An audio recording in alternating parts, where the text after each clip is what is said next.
All right. That's not working. Why is that not working? There we go. Oh, no, wait. That's the wrong microphone. Boy, love it. Love wrong microphones. Excellent. Okay. Okay. Cool. Very cool. Everything is up and running. I have my stuff. I have the things that I want to talk about today. Let's get started. All right. So hello and welcome. Welcome to the stream. To people who care. This is going to be basically me talking about some of the gaming news and things that's up and coming.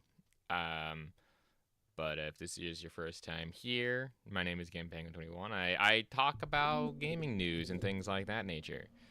Let me just. There we are. Yep. So we are live on both Twitch and YouTube because reasons, and well, because I just think it's fun. Overall, we are going to be once again just talking about random gaming news, as you can see at the top of my screen. A few updates on some of the stories and some stuff on upcoming videos I have just for this week. With that being said, let's get started. Starting, of course, off with this is, I believe, an update on like whole Riley CS thing. Of course, front person. I don't know, but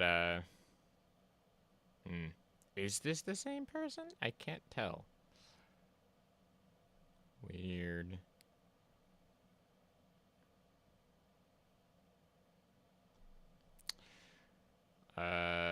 But this looks like someone who is either like close to or very. It's weird. It's very strange. I'm very not entertaining right now. Cool, lovely. Well, this person again, I think this kind of goes hand in hand with the Riley CS thing.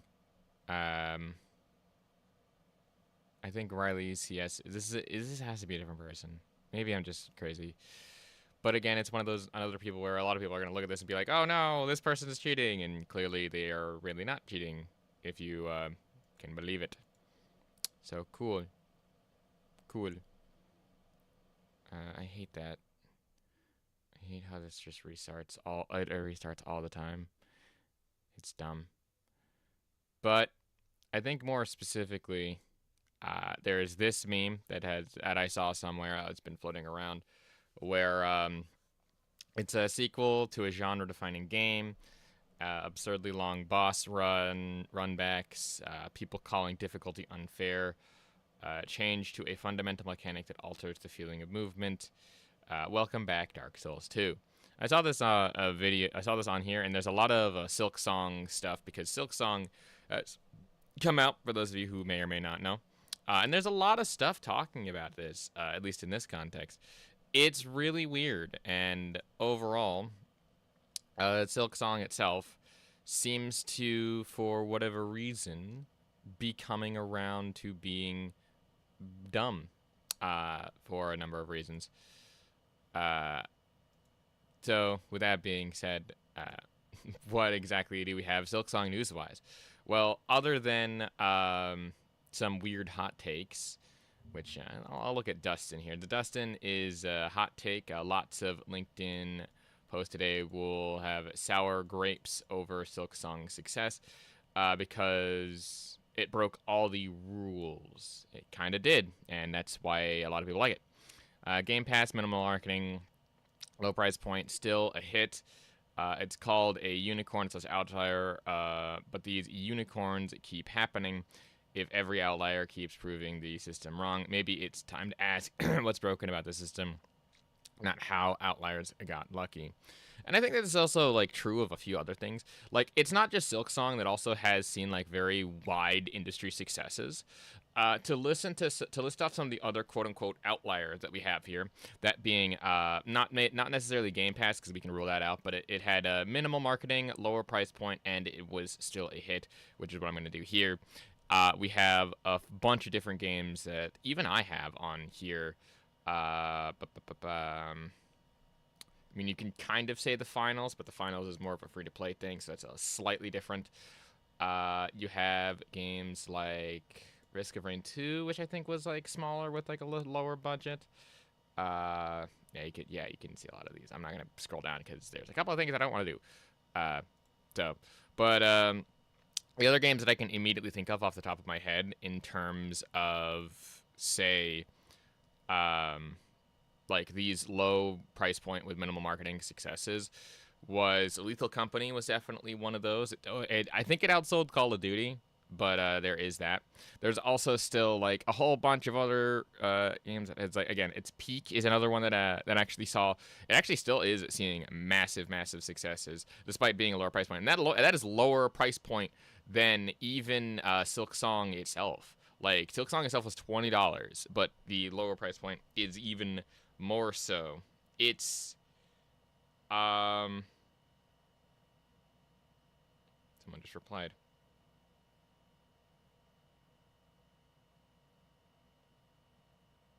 Oh, it's Cheaton. Huh, weird. Weird how that happens.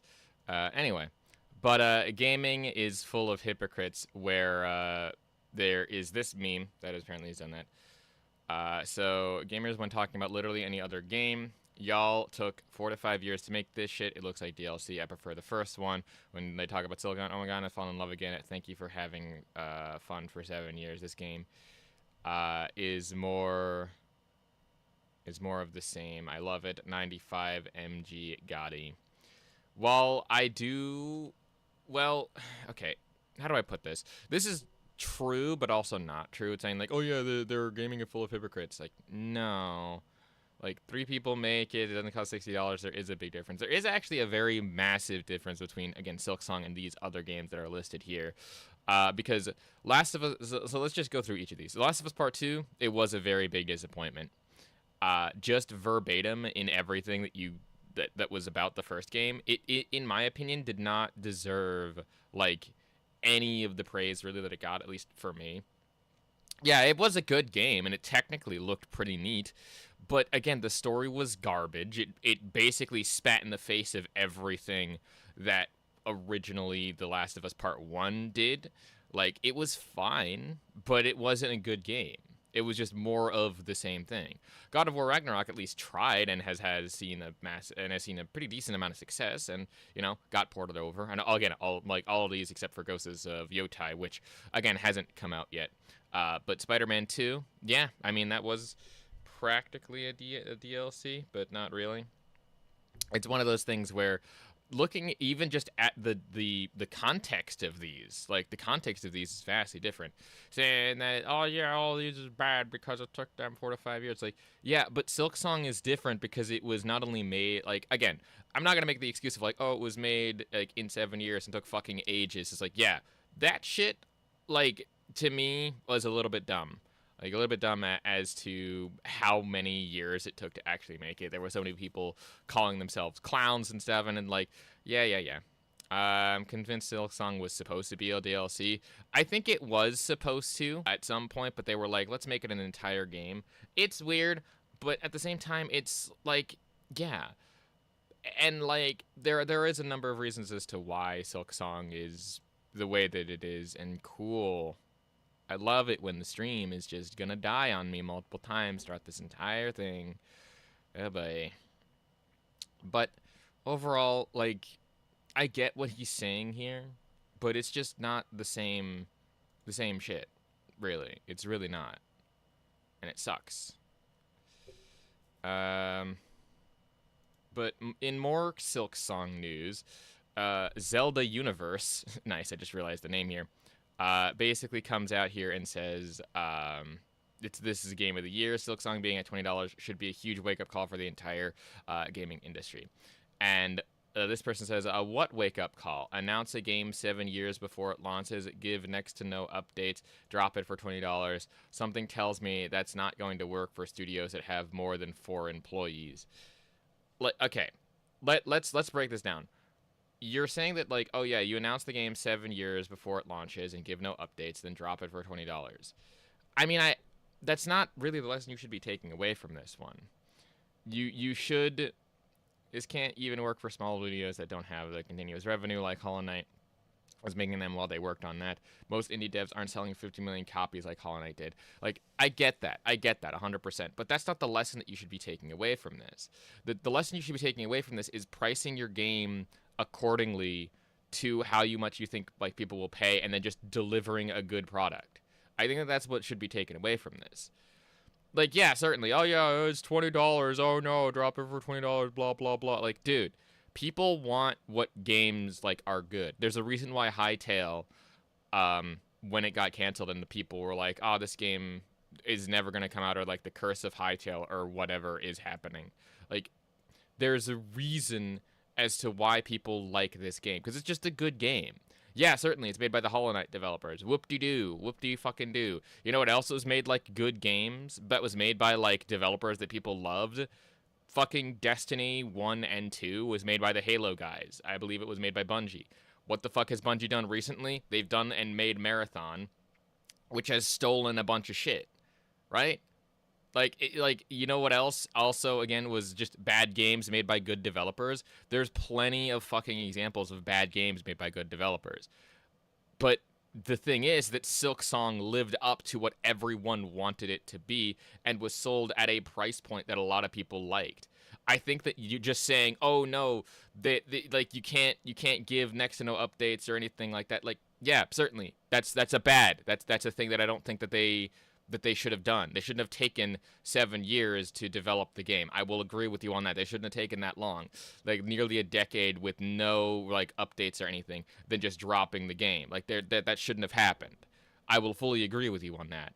But I will also take the opportunity to say dropping it for $20 when people were expecting this to be like way more, or expecting this game to either never release or like be at like a price point where everyone hated it.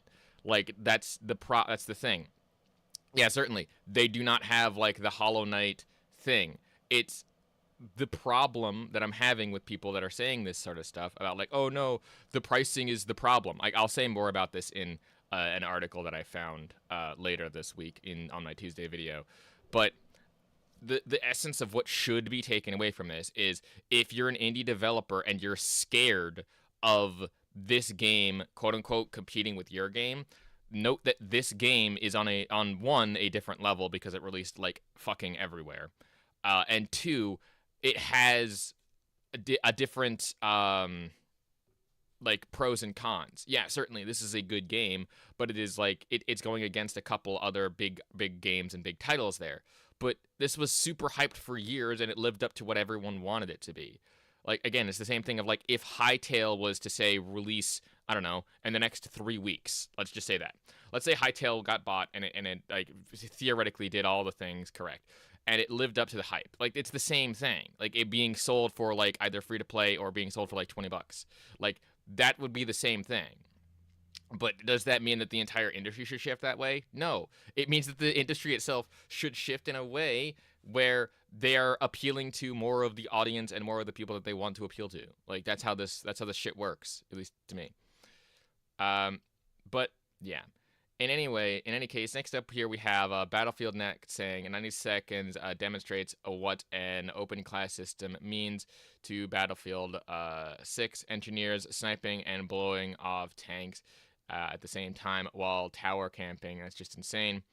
What does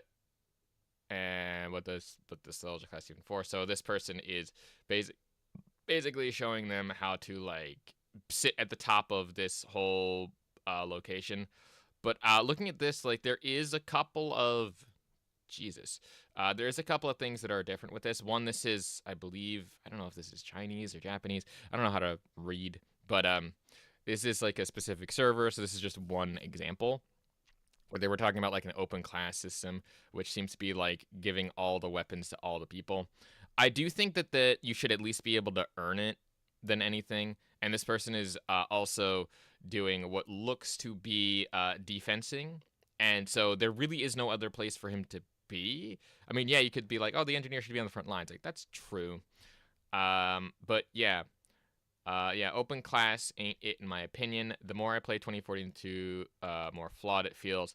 How it should be is the assault right is the assault should have that. The support should. Why does it support the medic? I thought the support was the ammo guy. Recon gets carbine. And then all classes get PDWs and SMGs. Like that's a fine way to go about it. I do think that the shotgun should be limited to the assault class. I do think that they should share, like, overall a couple of different ones. Like, the shotgun can also bleed over into, say, the engineer class, with the medics also getting ARs, but that's just my own personal opinion. But looking through at least this, yeah, I mean, camping is a thing that just happens, where a person just will sit on the objective doing nothing here, at least in Battlefield. But at least he's doing something, right? At least he's not just sitting on top of this just sniping. He is also taking out tanks. He is also taking out like vehicles, and he is still playing his job and doing his actual job here, and not just sitting here doing nothing, right? So we can at least agree on that. So it's not the end all be all, but yeah. Dad game. And anyway, we're gonna look at Assman Bronze, because I found this clip and I kind of wanted to talk a little bit. Do we really want to do that? Probably not. We can skip over that. We can also skip over that. That's just a meme that I did. Okay. This might be one that I might have to send to. Maybe not actually, because this is an hour long. I'm probably not even gonna cover this in total. But this person seemingly just decided what's the difference between grifters versus critics, where he kind of expected that they would go there, and then it's like it's also funny how he had more time with this video ranting about people he dislikes than the previous one with him explaining why Vader is that whatever. It's interesting. It is interesting, at least to me, whenever people are talking about critics versus grifters, because people would probably look at me and think, oh yeah, you're a grifter. You're someone who's just going off of, like, all these random salt stories and all these random things. And it's just like, oh, well, you're a bad person, and, well, blah, blah, blah. I really think that the only reason why I don't think that, or the reason why I know that I'm more of a critic or more of a commentary type person is because I, one, don't make any real money off of this. So obviously, like, I can't do that because grifting requires, like, monetary exchange. But I mean, again, that might make me sound like a hypocrite. But two, I actually try to give good, constructive critiques. At least I think that they're constructive. If I say something out of pocket or out of line, that's probably a joke. But it really depends on context, and yeah, I'm probably sounding like a broken record here because people are gonna be like, oh, well, you are just a weird person and you are doing this and that and the other thing. And it just is annoying.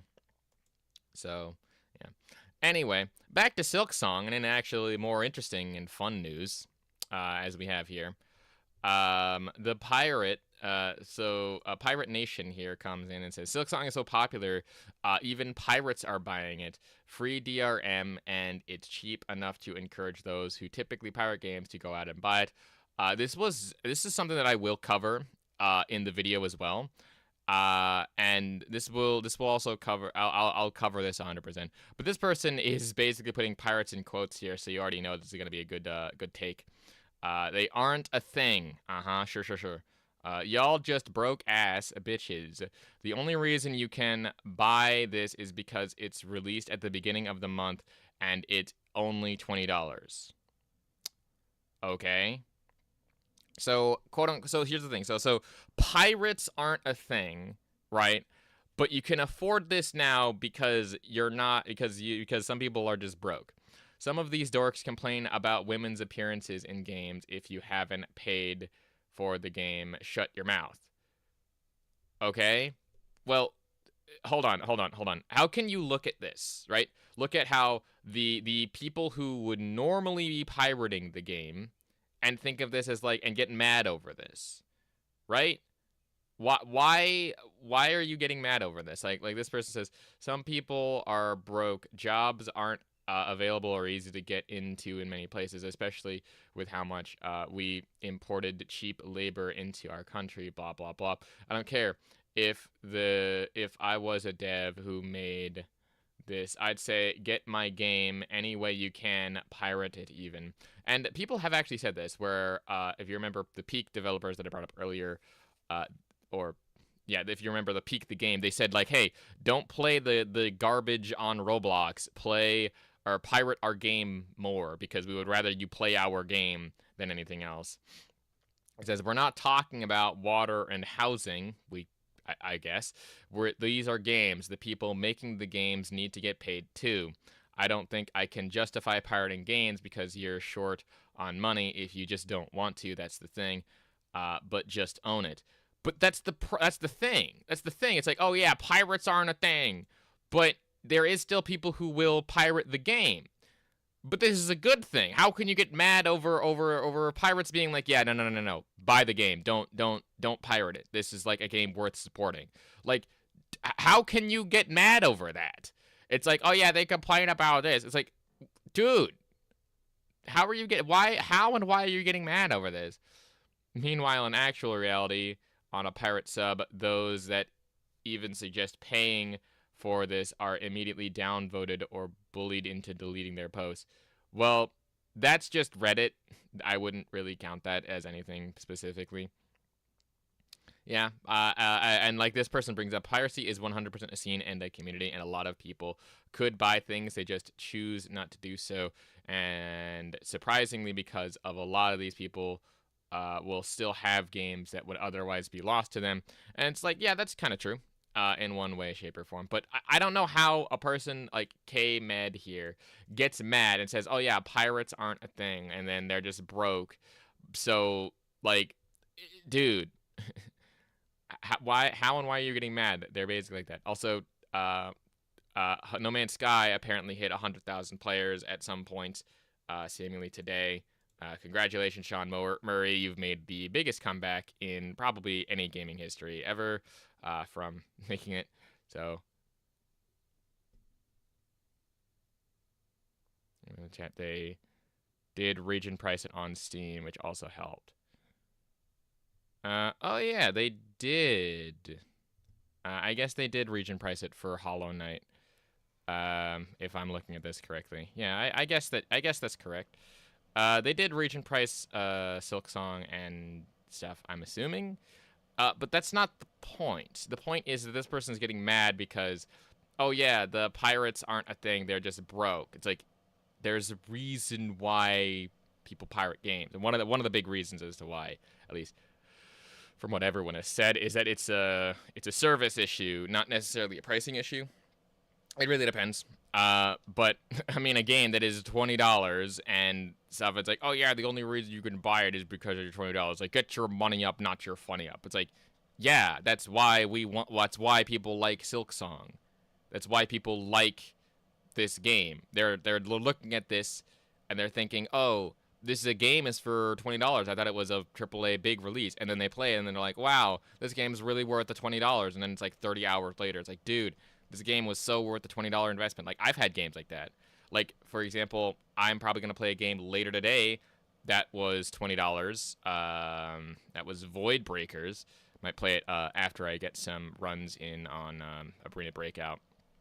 But in short, with that, the whole thing about, oh, no, the pirates are here to do this. Like, dude, not that. Like, dude, you're getting mad over people saying, over people who would normally not buy the game. These guys would not buy the game otherwise. Going out and saying, no, buy the game, do it. And then people are like, oh, well, they still get downvoted. Like, who the fuck cares? Who the fuck cares if you get downvoted into oblivion on Reddit? Who the fuck gives a shit? Right? But whatever. Anyway, not important. So we're going to move on a bit to the good old Game Pass bit here, where Microsoft Industry speaks out against, I guess, against the having to do with Xbox Game Pass. Now, I don't really think that this needs much in the terms of explanation, because while yes, Game Pass does bring some negatives to the table, I would say.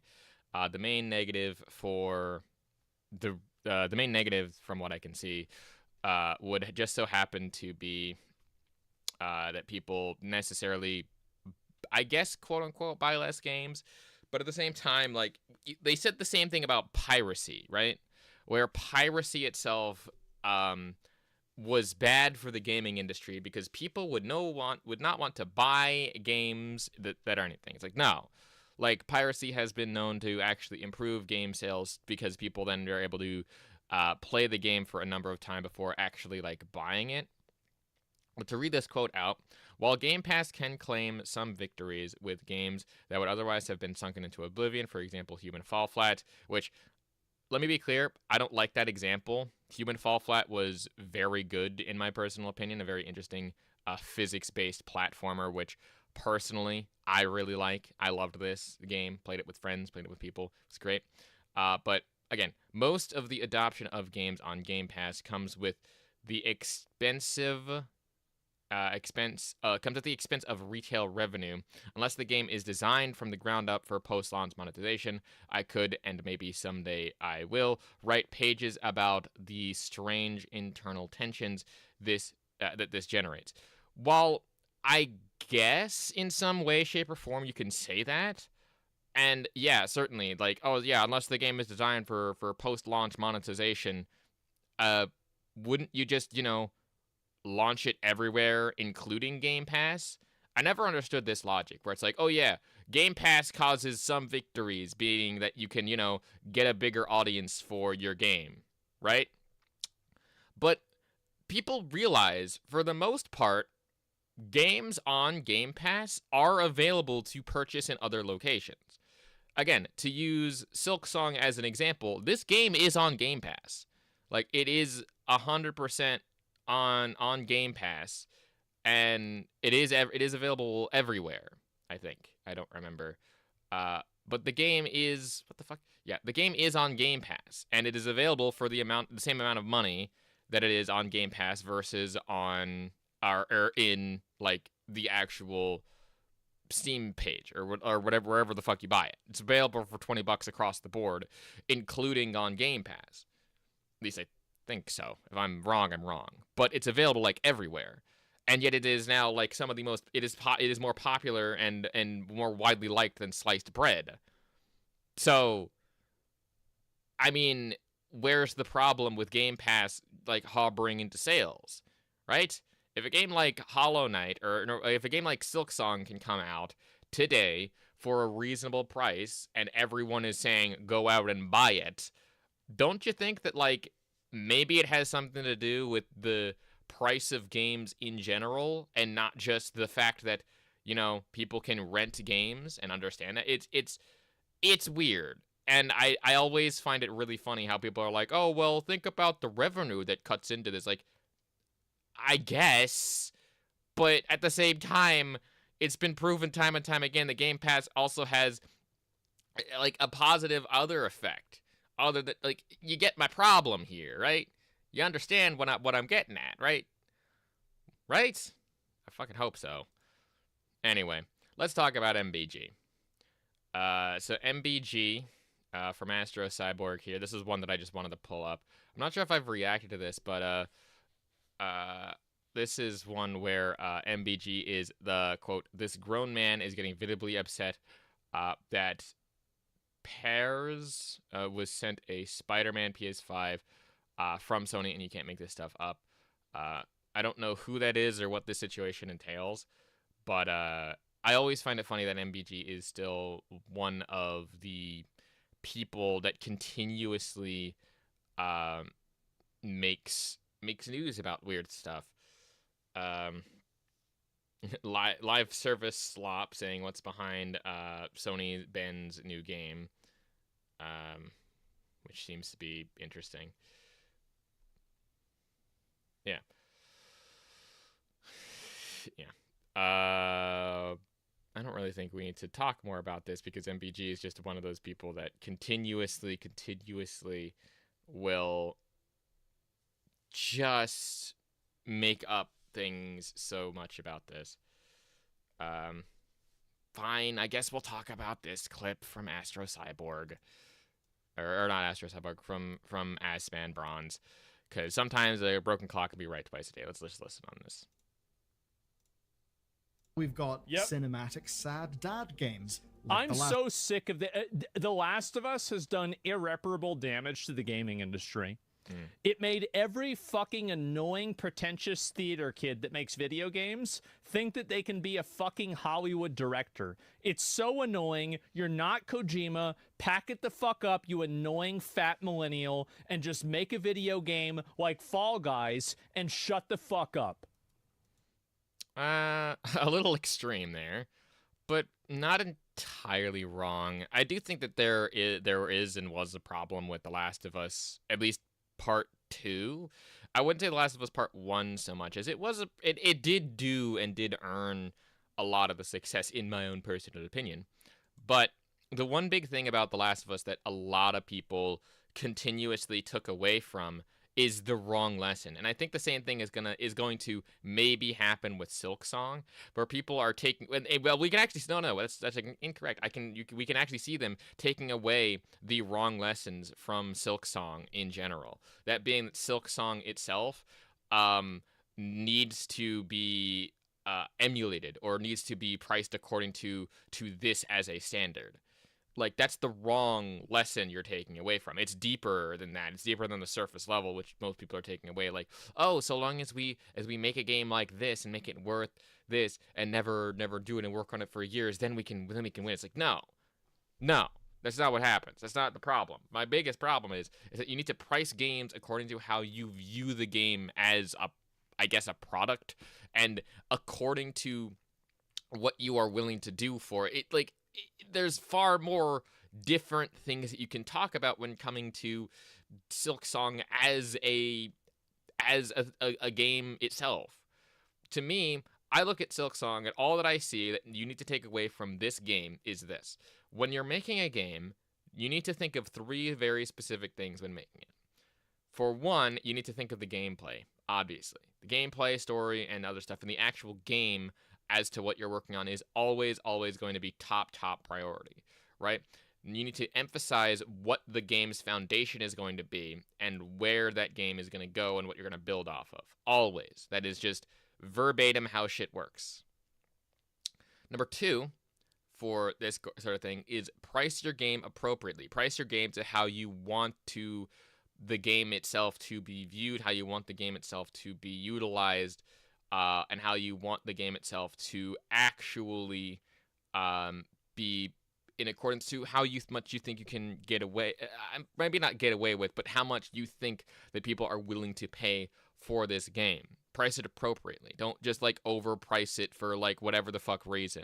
Like, you know how Nintendo and Sony and Microsoft are all pricing their games at $80 or $70 now. I vehemently think that games, even in the AAA space, vehemently are worth no more than the same $60 to $50 that they have been worth at for fucking years. There is no doubt in my mind that there is no need to be priced more than you think that you can get away with, because it is highway robbery at some points. But lastly, I guess the thing, where was I going with this? Pricing was the second point, and then the third point and the last point is you need to be thinking about the general, maybe not the general audience, the general audience what you're looking for, but you need to be thinking about your community, your fan base, the people who are willing to buy your games. Because the one big thing that a lot of these companies, a lot of these other people are is, if we get more people, if we actually appeal to the widest demographic ever in the entire world, that's how we win. And for me, all that I think of when I hear that is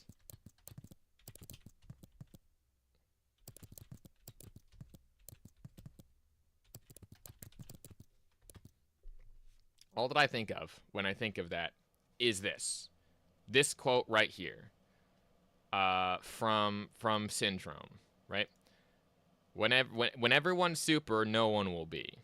This is the quote that I always think of whenever I think of anything having to do with the people who are like, oh yeah, if we appeal to the widest demographic, that's exactly what we need to do. That's exactly the point that we need to make here, right? When you try to appeal to everyone, when you try to get everyone's attention and try to appeal to as many people as possible, you appeal to no one.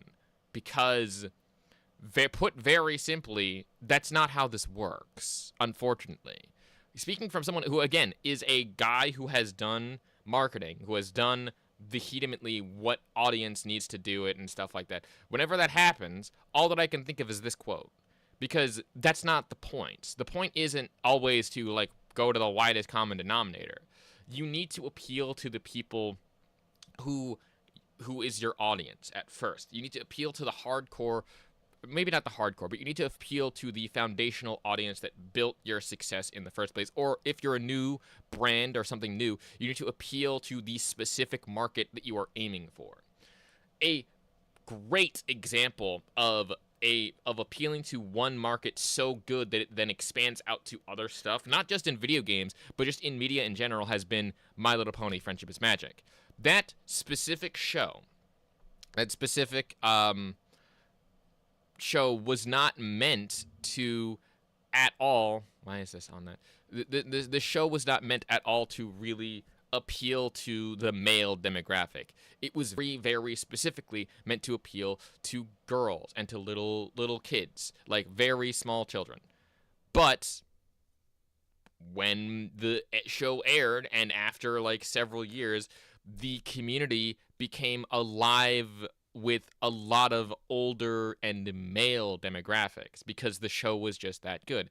How it happened is, I'm not too certain. Again, you can probably do an entire deep dive on whatever the fuck you want with that. But overall, right? Overall, and the biggest thing here is that it didn't try to do anything more. It didn't try to become like this big thing in the early 2000s and early 2010s. It didn't try that. It tried to, it wasn't early 2000s, it was late 2000s, early 2010s, is what I mean. It tried to just appeal to just the audience and try to tell just that audience good lessons and good morals, but in doing so, they made a more timeless, more deep and interesting show that appealed to a wider audience. And again, much like how The Incredibles here, and much like how Disney and Pixar, they go and they made this very small show. Like even The Incredibles is a great example of just the movie going bigger than it originally was. Like this was a great movie, obviously, and that's why I bring up this quote all the time. But the lessons and the layers that it presents, at least in terms of superhero and the story, branched out from its original thing and became super popular over the years. It was more or less an underground hit.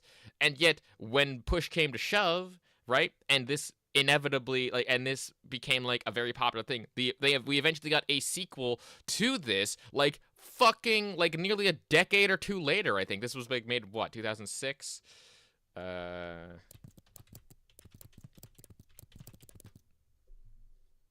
When was it released? 2004. Jesus Christ, even longer. So The Incredibles and then The Incredibles 2 was released in nearly a decade literally actually over a decade later, The Incredibles 2 comes out, right? So that is practically 10 plus years between The Incredibles 1, which was released in 2004, and The Incredibles 2, which was released in 2018. I was pretty much in college when this movie came out, right? So practically 10 plus years later, this show or this movie comes out, and they had done nothing else with The Incredibles. And overall, it was still fairly popular. I mean, looking at the Rotten Tomatoes, it still has very good reviews, including that. But and then looking at hello. Jesus Christ, jump scare. I was in the middle of a rant. All I hear is just that. Anyway, sorry. No, it's fine. I was talking about a lot of things, and you missed most of my opening rant. So Sorry. it's fine. It's fine. Overall, right? Oh, The Incredibles. I know that movie. Yeah. So the main thing that I've been talking about right now is Silk Song. There's a few different things. Silk Song. And how marketing and stuff, and it was a long rant. You're gonna have to do it. I'm nearly an hour into just talking about this. But the basic premise that I was bringing up is that this person, one that started me off is like, this person started off on a rant where it's like, oh, pirates, they don't exist. They're just like people who are broke, and they can only afford this because it is like so cheap. So you're telling me that people would have pirated this, but because it is so cheap and because people think that it is worth the money, like that's a bad thing? I don't get what you're angry about here. Right? Like read this and tell me like what the fuck is he thinking? How do I scroll? There we go. Yeah. Like read that and tell me, what do you think he's talking about? Because I don't get it. Me neither. Right? So yeah, but yeah, it's just weird. And like, yeah, people like, this is a good thing, right? When you have people who would not necessarily pay for most other games, they're like, no, we're not going to pirate this one, go pay for it. Like, that's a win, like regardless of what anything else has. And talking about Game Pass, but more specifically how oh yeah, that's right. I was talking about Asmongold and this particular take, actually. We've got cinematic sad dad games. I'm so sick of The Last of Us has done irreparable damage to the gaming industry. It made every fucking annoying, pretentious theater kid that makes video games think that they can be a fucking Hollywood director. It's so annoying. You're not Kojima. Pack it the fuck up, you annoying fat millennial, and just make a video game like Fall Guys and shut the fuck up. So that's what started this. Okay, that's rude. I mean, it's rude, but he's also not entirely wrong. See, what I was getting at specifically was how whenever I hear stuff like that, of like, oh, we're going to appeal to the widest demographic possible, I always hear this line from The Incredibles, which is, and when everyone's super, no one will be. And a lot of people, I think, misinterpret this line. And I've explained this, like, verbatim a number of different ways. But the basic premise is that when everyone is, like, at what they deem to be the best that they can be, which is like the super, but you can replace super with like fucking anything. When everyone is at the apex of who they think that they should be, that means that no one at all is super anymore. Like when everyone has superpowers, no one's super anymore. When everyone has the one thing that is like at the apex or what they believe to be the best of themselves, that's it. Like that, you're done. Like there's like no one, like there's nothing anymore. At least that's the way I interpret the line. And I'm not talking about how life is The Last of Us is, I'm talking about go make Fall Guys or something. Well, I mean, yeah, again, but I think that it's more of like you go and make whatever you deem as fun rather than trying to ape specifically what The Last of Us is doing, or what like the big guys are doing, which I think a lot of both indie and AAA people mess up whenever they're making games, right? Because again, think of all of like the big popular games from, say, I don't know, Sony, right? A lot of their big popular tentpole AAA first party games, a lot of them are single player. But recently, if I were to go back, if we look at these, right? These are some of the latest games that have been released. God of War Ragnarok, Spider-Man 2, Ghost of Tsushima, and The Last of Us Part 2. Like, all these are very recent. But they're all practically the same, right? They're like the same game, just slightly different stories. Oh, hi, Stell. Hello. I have been. Oh, guess what? Hello. Guess what? Guess what? Yeah. What did I miss? What happened? I have been talking for over an hour about. Oh wow! Now everyone is here. Congratulations! Wow, I'm so popular today. Hi, Neil. We're gonna have garlic phone tomorrow. Yo, that's actually sick. So anyway, I've been talking ad nauseum. I immediately tune into your stream, and the first thing I see is. Yes. So I have been on a tirade talking normally about all of this stuff. Mainly, I've been talking about Silksong and how I think a lot of people are taking the wrong lessons away from it. And I was on how Asmongold has said that I know, yes, absolutely. That don't take him at a face value. But he's basically said that The Last of Us did damage where all of the games released by people now are like trying to be the dad games, and that like they are pretentious and bad. And I'm like, I can see that.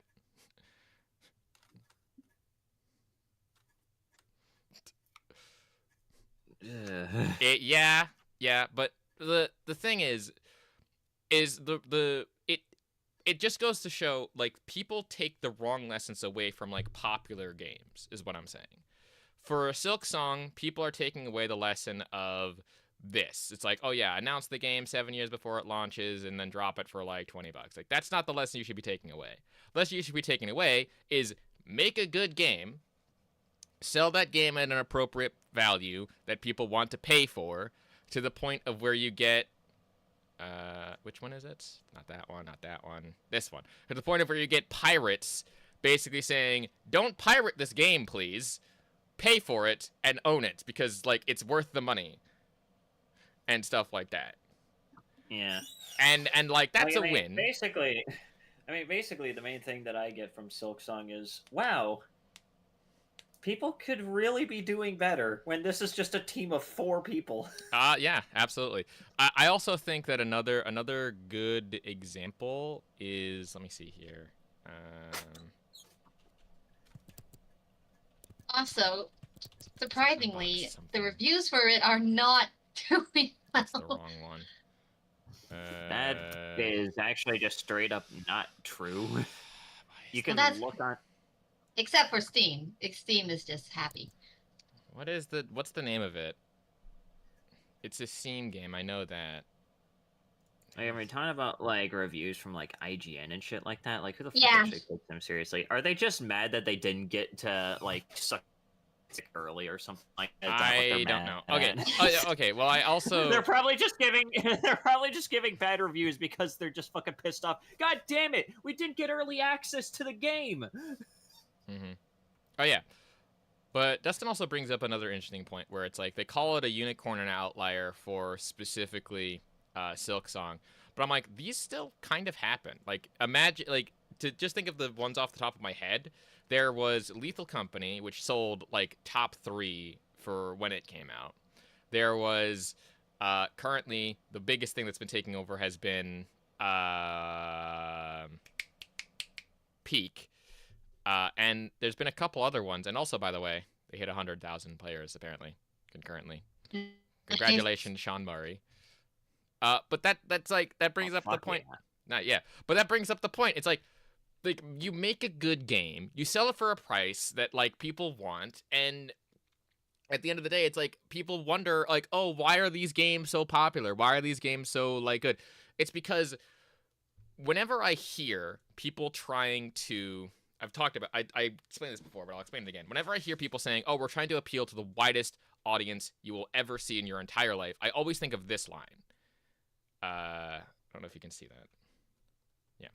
I always think of this line specifically from The Incredibles, where when everyone's super, no one will be. Right? Yeah, I can completely understand that. It's kind of why I'm not really one for like games that try to like spread themselves so thin or something like that. Like, right. I really like the niche and really weird games that are out there that right. But when you are that specific audience, that's going to be the game that you enjoy. And that's kind of what I think games should be. Mm-hmm.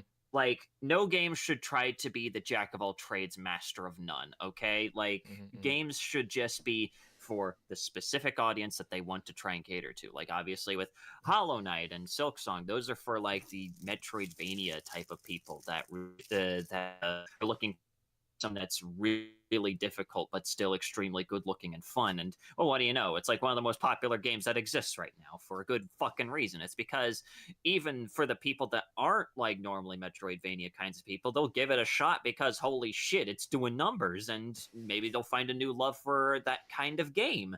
Correct. And like, you know, like that's the kind of thing that I like about indie games as well, because they're not trying to cater to everyone. They're trying to cater to what they think is fun. Yeah, absolutely, Exactly. absolutely. Yeah, no, I was gonna take it obviously Hikuda would think is like the perfect game for him. That's the kind of game that he would want to play, and obviously other people are gonna follow suit. Same thing with Team Cherry and Hollow Knight and Silksong. That's the kind of game that they had fun creating, and of course people are gonna have fun playing it if the developers themselves had fun making it. We don't need like a Destiny 2 style sweatshop to create games anymore. Oh, that's what it is. Hypercharged. Exactly. This okay. So this is the game I was gonna be bringing up earlier. This is Hypercharged Unboxed. Charged game, right? It released on Steam 2020. It just, I think, got a Xbox crossplay release. This game also made by like 4 or 5 dudes. Hi, Reno. Yeah. So like, and people tried to use this for the console, where I talked about this when it came out like several years ago. But like, it's like they made a good game and they just made it to how they wanted it to be. Like, oh yeah, it's a really cool like first and third person action shooter with like action figures and stuff. It's really cool and I like it. And they're like, you know, we're just it's I don't know. Where is I going with this? Oh yeah. I don't fucking know. No. I remembered. I was gonna use I used this example earlier in the stream, but I'll use the same example. Appealing to the foundation audience can lead to more, and that's what a lot of people continuously miss. Is when you have like the example that I used was like a weird one, but My Little Pony: Friendship is Magic. A lot of people look at that and they're like, well, it's just a... Okay, you have my attention. Yeah. So here's my attention. So here's the thing, right? My Little Pony: Friendship is Magic was not intended for the audience that it inevitably got. It just wasn't. Like you look at it and you look at how it's cutesy and it's a girl show. It's 100% a girl show. There's no ifs, ands, or buts about it. But it still appealed to a wider audience than just little girls between the ages of like 5 and 12 or whatever. Like there were grown men and women. Obviously, this is like kind of more like new now, but it was new at the time of 2012, whenever it was released. But it's become more commonplace now. Like another strange example is Bluey. Bluey, an Australian kids like preschool cartoon, has adults looking at it being like, you know, I learned something today. I like this show. And to some people, like, yeah, that's weird. But at the same time, if the entertainment is good and it is reaching outside of the demographic while still appealing to its main foundation, that's good. Right? Yeah. Yeah. It's again, to some people like, oh, it's very weird. But I think the funniest example is the movie that this quote even comes from, right? Incredibles. Yeah, the movie is The Incredibles, obviously. And I looked this up. The Incredibles 1 was released in 2004. Yes, you can feel the dust accumulating on your entire body right now. But The Incredibles 2... I hate you. Go to hell. Go straight to hell immediately. Anyway, but no, The Incredibles 2, right, was released in 2018. Nearly... That was 2018? Yes. 2018? Are you kidding me? Yes. Somehow that makes me feel older. Yes. 10 2020s. No, this was released in 2018. At least according to Google. But look at the reviews. Like, the reviews of this are still really positive, even all these years later. It was released June 15th, 2018, and like, yeah. But it was still very popular and still kept the same like stuff that people liked about it. It wasn't as good as the first one, obviously, but the people liked this movie so much that they kept the IP and things alive for over a decade to then make another sequel many years later. Yes, we are all old, but like, this is Yes, like the I'm perfect really movie old. example of Silk Song. An underground sort of hit that was at the time very niche of a movie, because it was like a superhero movie, which at the time of 2004 was seen kind of as a bad like box office poison at the time, because people didn't like superhero movies or whatever. But 10 plus years later, a sequel comes out that people like just as much, to the point of where it's still getting around like the same reviews and stuff. And like, these are a little skewed because of like nostalgia and stuff. But like, you get my point here, right? You make a good product for your audience, and you can hopefully grow the audience from there. And that's what a lot of people miss. And that's what I think a lot of people are going to miss when they're talking about Silk Song. They're like, oh yeah, it's only $20, meaning that we should lower our prices. This has already happened. Like, there is another one. Wait, another thing I feel like I mentioned.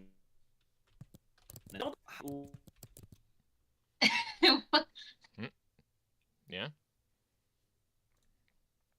Is that what it's? Back then were kind of like an kind of thing back then, and The Incredibles ended up taking off.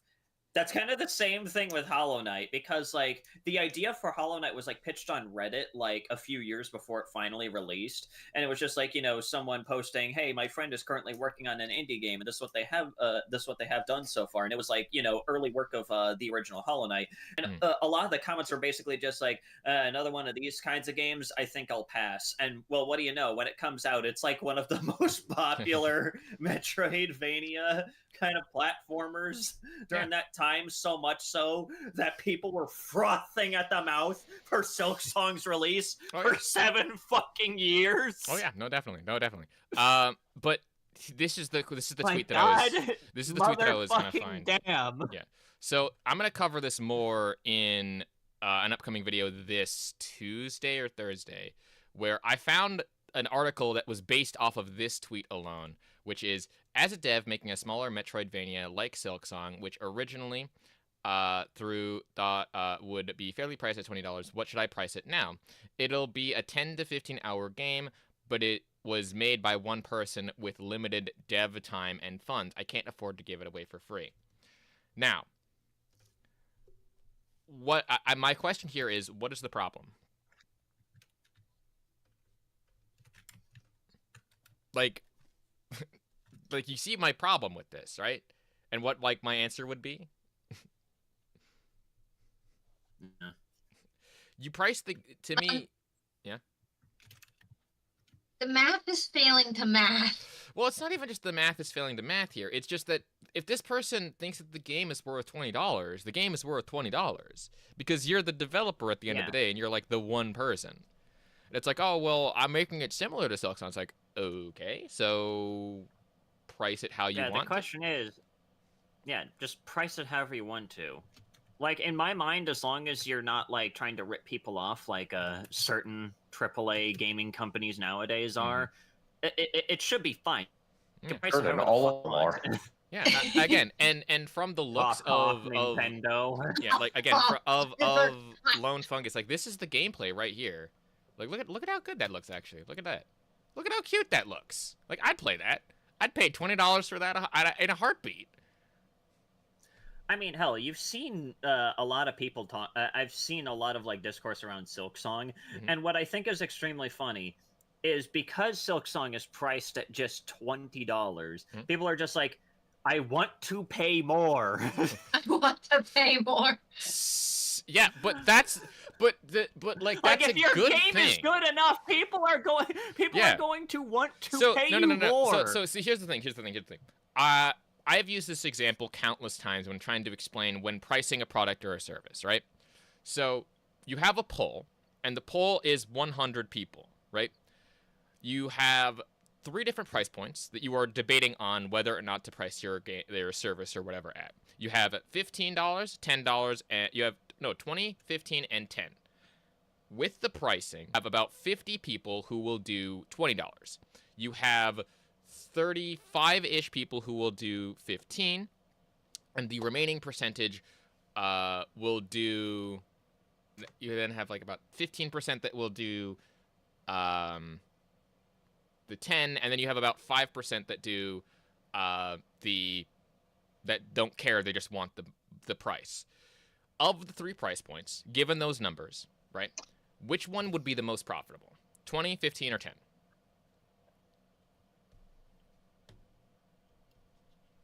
Adam, the F problem.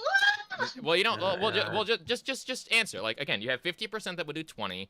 You have about 35% that would do 10, and you have like 10 that would do 10% that would do 10, and you have like a remaining percentage that will just doesn't care. They don't kind, but they're like the lowest percent. So. Stars, I'm bad at math. Well, you don't need to do math. Just which do you think would be the most profitable? Just money-wise. I mean, if 50% is the majority here, then a person would do $20. So is that your final? What Sanity? What's your answer? I think I'll probably just go with whatever Magenta said. I don't know. I'm You're not paying attention at all. Bad at numbers. Well, no, you don't need to be bad at numbers. You just need to like say like, okay, so 50%. Like most people would say, right? 50%, meaning $20, means that you win. That's good. But when you do the math, that's not how that works. So 15% or 50% at $20 per people, and I'm saying like you have a group of 100, right? Out of that 100 people, when you take 50 of that, that means that you make $1,000. Pretty solid, right? Like that's good, right? And then when you take the 100% at $10, you get the same amount, 1,000. And like you're looking at that and like that's pretty solid. But when you do the math, and I have done this a number of times, where if you take the middle road at $15 with 85 people, you get roughly $1,270 something dollars. So you actually end up making more money by selling slightly more copies. And the reason why is because you're not thinking of the pricing itself. You're thinking of what the maximum that a person would pay for. So like what Sandy said earlier, when people are willing to pay more for something that they see more value in, that means that you will make more money because people will look at the price point and see more value in it than what they are willing to just pay just for that, and they will tell their friends, buy more, because it's such a good value to them that they will probably buy it for their friends as well. Because they're like, oh, we need to support these guys because they're doing what I like. Again, it's a little confusing, but that's where I get my quote from, like, find your 85%, where if you can get around 85-ish% of your specific market, you win. Like, that's just how that works, math-wise, because you will end up making a lot more money. So, and again, I know that we've been watching like this being repeated, but this still looks really good. Like, again, $20 for a game like this today, like, that's solid. Like, look at that. Yeah. It's really good. I love the design. I love just that. Anyway, I think that I've ranted enough about stuff like this. It's I'm sorry I had to I let you do math. Doing math, and it was a little hard. So 20% times. Well, no. It's $20 times 50 gives you 1,000. 100 times 10 gives you 1,000, and then there's 85% times 15, or the remaining percentage. Like, well, again, the math is weird. I used to have it written down. I can't find the document somewhere, but basically what I'm saying is when you price your game towards the middle of where everyone would want it to be, you will get more market because you will have people at the top who, again, they want to pay $20 for the game, but they see it at 15 and they're like, oh, that's way better than the amount that I was willing to pay. I'll probably buy 2 or 3 copies because I see that as a deal. There is $20 worth of things for this product. Then that means that I will pay more. And 1,275. yeah, I was right. That's my math. Essentially, that's what and again, like I just explained, you will make more with the middling amount because you not only get the people who would pay $20, but also the people who would pay $15. And the added benefit of the people who would pay $10 seeing all of the 85% of the other people, they'll be like, you know, maybe if I spend just a little bit more, I can get more enjoyment out of this game. Because, you know, I see all these other people and all of my friends are playing this game or having this service, and they see it as a good deal, and they seem like satisfied customers. You then can convert those people from the $10 tier up to $15, and hey, more money in the long run.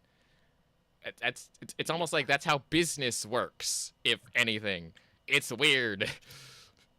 Again, this is coming from a guy who's done enough research on this to make their again, this is coming from a guy who has done enough research on this to basically make their eyes bleed. In any context, I don't know what I want to play now because I was gonna play Voidbreaker. Probably because You can play whatever you want. Well, it's true. So yeah, no, that's why I made it. I have now made it to the Zone 2 boss. Yeah. Oh. Yeah. Okay, so I am just gonna do that. It took me a while, but I have saved it specifically for hello. Yeah. Who joined? No. Someone messaged me, and I just was checking that. Oh.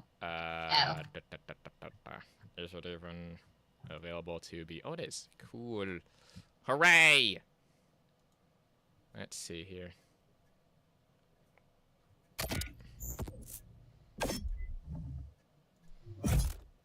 So yeah.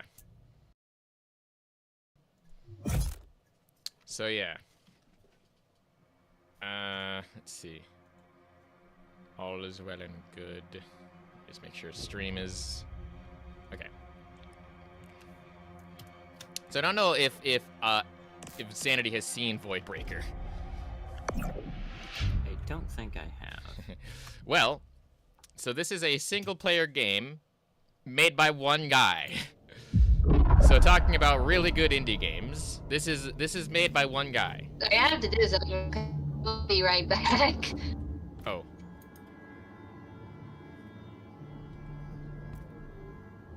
Can you tune into the stream? Because again, this is made by one guy. Look at how beautiful this is. Let me take a. Oh my god. Yeah. And this is actually the second zone. There are 3 zones in this game. So I'm at zone 2, and I'm at the boss because I wanted to save this for the live stream because I've made it very far. This is also a shotgun, but check this out. So I can shoot it normally. I have a shotgun! Yeah, so I can shoot it normally, right? I can do like, that's pretty cool, and there's like pretty decent destruction. But what if I were to, I don't know, shoot ice bullets?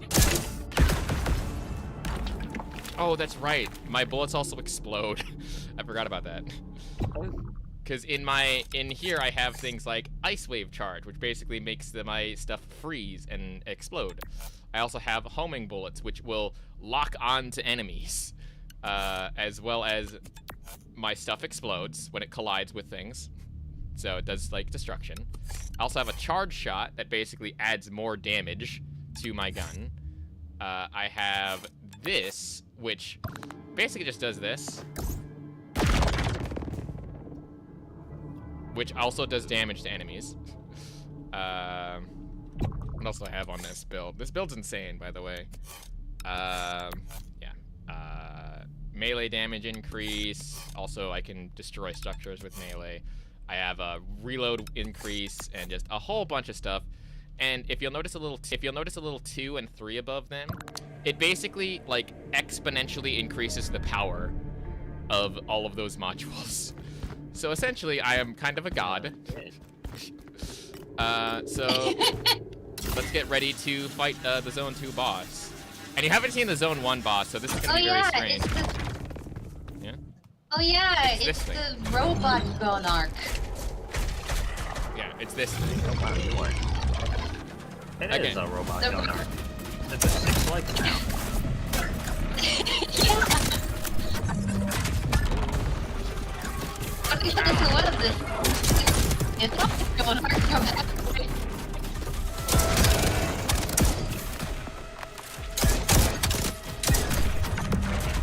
This.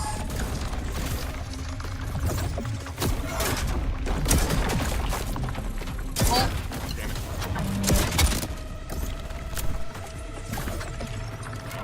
Start focusing here. Ow! Fucker!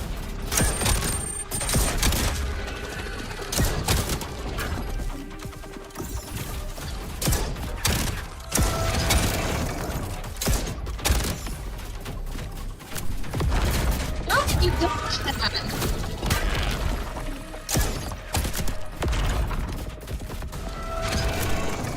No! I went right in my face. Well, Okay, what that is to be expected. Like, No, like what killed you there?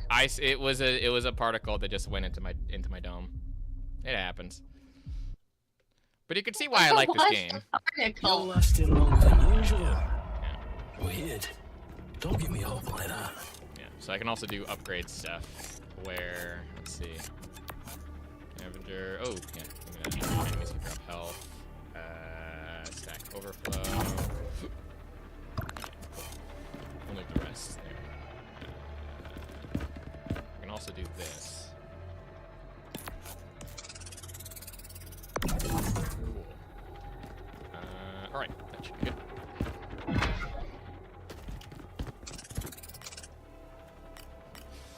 So, 1, 2, or 3? Give me a number. I don't know, 2. Assault rifle it is. Yeah, considering what happened with the shotgun, You gotta remember, when you choose a weapon at the beginning of the run, you have to make it all the way through the run with that weapon. So that build carried me to Zone 2. So, don't diss the shotgun if you can build it correctly. Good. I want to pull health. health is good. Health is good. Used to that. Cool. Excellent. Alright, I'm not going to use the skip this time just because I want to build it. And also because it's fun.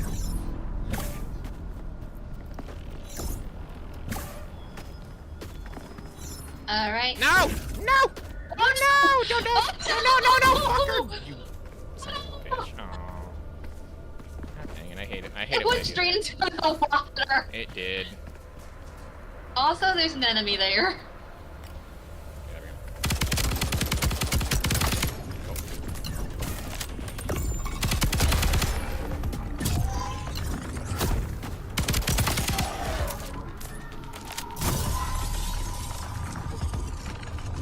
I'll play Sanity. Watch this. Oh yeah, you can explode things. Well, no, there are things that you can throw, but you can just throw literally anything, really. Oh. Like gravity gun hands. It's basically a gravity gun. But, Gravity gun hands. I can throw, like, that chair at someone. Have a seat. Pretty much. Sit down.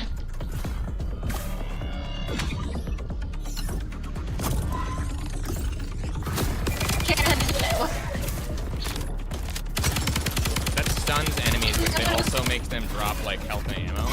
Which, at this point, isn't really helpful to me, because my thing goes infinite. But, if I take damage, it's fine.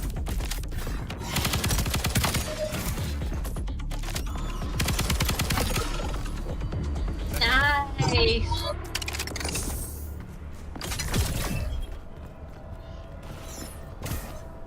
loot boxes right there. Cool. Yeah. Always fun at the end of the arena. Oh, that's good. Ooh, better. There's also a grappling hook, which I still love, and I like how when you unlock it, they unlock the hooks at even the zone 1 for the arena, which is pretty cool.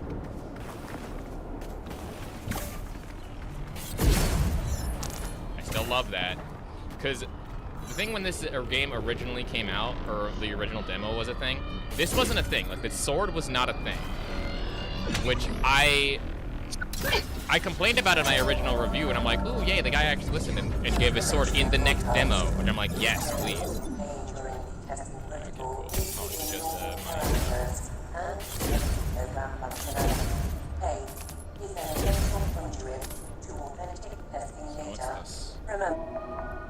Let's see. Manager. Warning, the facility in red is locked down. Please lock all doors, find safety, and wait. So, yeah, this is just... It has something to do with lore, and there's clearly, like, the AI went rogue at some point and then just imprisoned a whole bunch of people, which we are one of those people, by the way, story-wise, which is really funny. So, again, one guy made this. So, we were talking about indie games and stuff earlier, but one dude made this entire game, and it's this good. If you're like, oh, this sounds like it's ultra kill. It's like, yes, it's practically sci-fi. Well, maybe not even sci-fi ultra kill. It's really good.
Are called, but it's those things.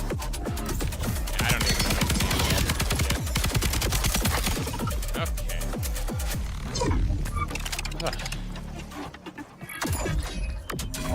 Oh, that's right. I get a fire thing for going up against fire stuff. I forgot about that. Oh, Sphere Invoker. That's nice.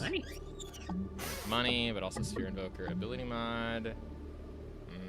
It's all just fire. Yeah, that's the problem. I'm really going for ice, but critical arrow will also receive critical damage. Like, if it was just the ability, I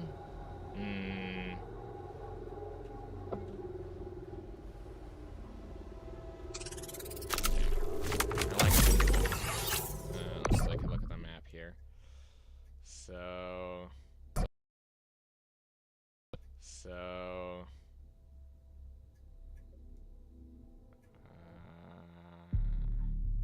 Okay, we have one more island before we get to the mini boss. Here. I kind of like this way because, like, there's a corruptor here, but there's also a corruptor here, so I'm going to hit a corruptor regardless. And that will give me that. And how much money do I have? Oh yeah, this way it is. In that last run, by the way, the reason why I was so overpowered is because I somehow got myself like nearly 1,000 like credits at some point, and it was incredible. Let's see what we got here. Rogue Leader.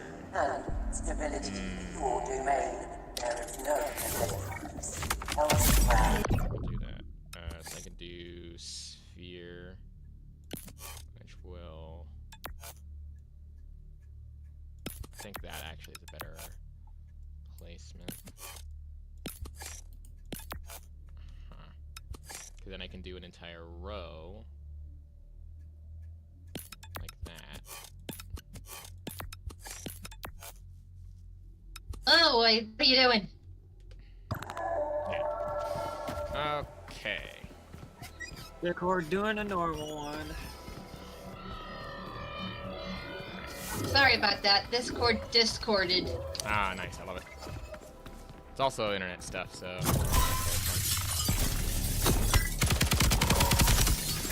Oh no. Oh, no.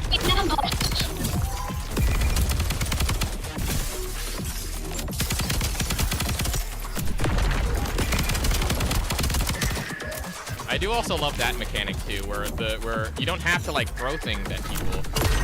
You can literally just destroy the environment. Like, yeah, you can like destroy. It just drops everything on it.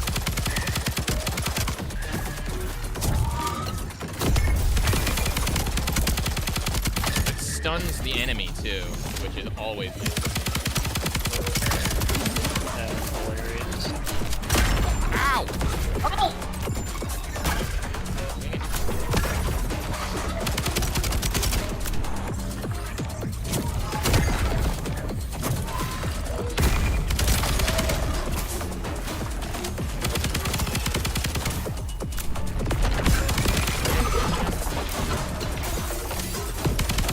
Wait, it's more of those energies.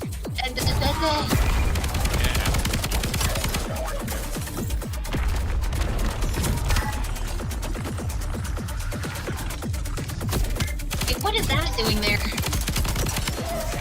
There's still more. Oh, there it is.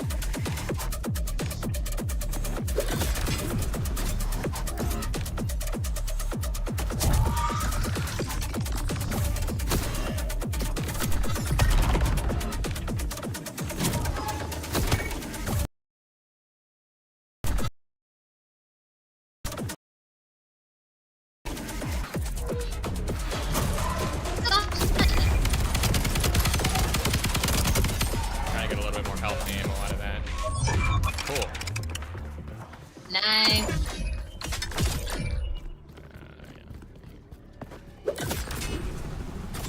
It's still fun. Whee!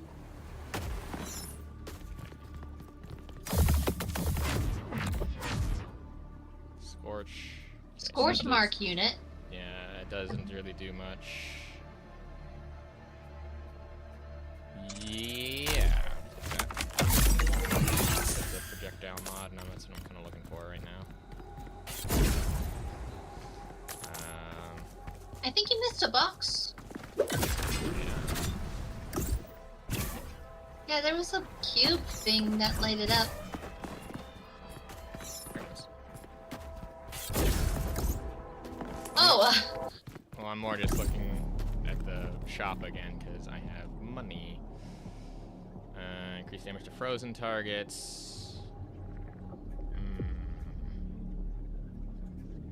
Yeah, if I had enough for both, I wish I could get both. I can't. Because then this then freezes, and then this gives me more damage to frozen enemies. I have enough for both. Yeah, I don't. Fine. I can switch here. That's right.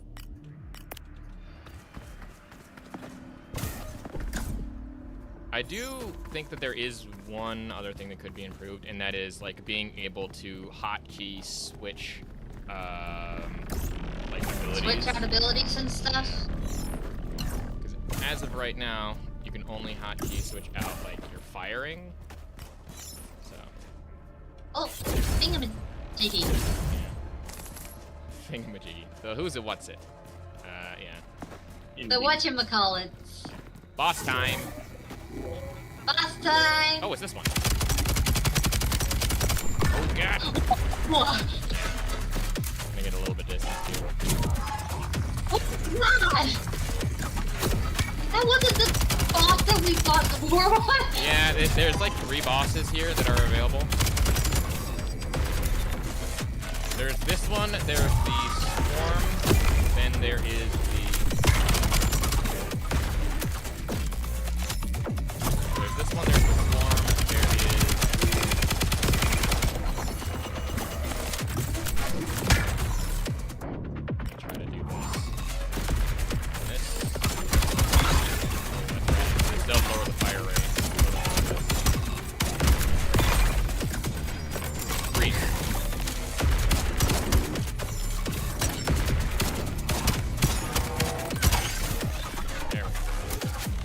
Yay, we got that one down. Yeah. And Again, everyone else died. Yeah, well, because once the last thing dies, the last thing dies.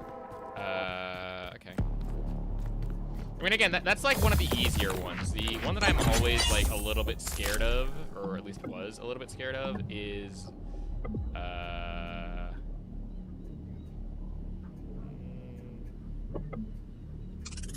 let me make an ice boat.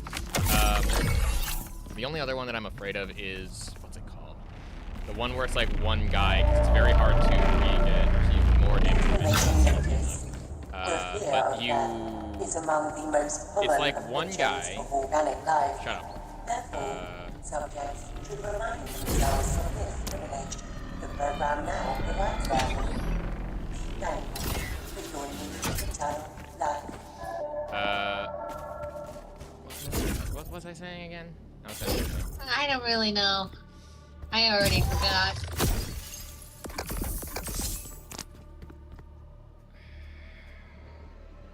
Oh yeah, it's a single guy, where he. I think we fought that guy, didn't we? Yeah, at some point, because you get one guy, and it's very hard to regenerate your health. That's what I'm saying. With at least the other two, they spawn enemies, allowing you to like, kind of stun them and then get stuff off of them. But other than that, like with that particular mini boss, it's very hard to recreate stuff. That's what we got here. It says ammo to 0 in exchange for 1 corrupted module. Because all the corrupted modules suck. Because it requires, like, the only one that I've seen so far that like is worth it is where you lower your input override. Increases damage relative to sensitivity setting. What? What? What does that even mean? Huh? I'm confused. That's really weird. Never seen that. Huh. Okay, maybe I'll do it this one, because that actually has more stuff.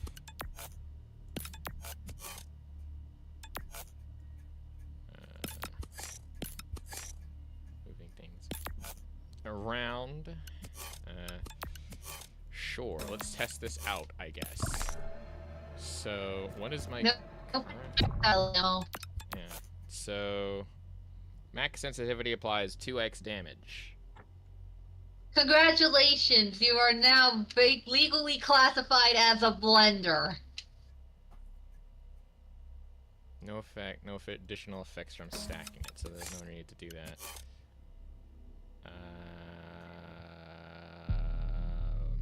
Max sensitivity Is that applies how that works? twice amounts of damage. Let me see this actually settings. So, what is my sensitivity?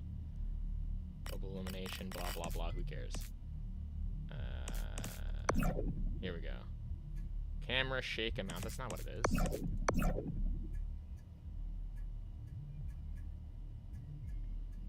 Which sensitivity, though? I think that it applies to both? I don't know. It's weird. I'm not gonna do anything. I'm not gonna worry about it. I think it just... But you need ammo now, though. Yeah, that's fine. Oh, wait. Oh, fudge. I forgot it's an anomaly. Oh, well.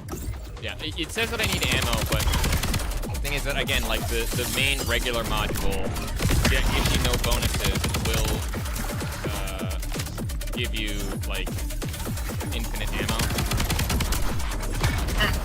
So, it doesn't really matter.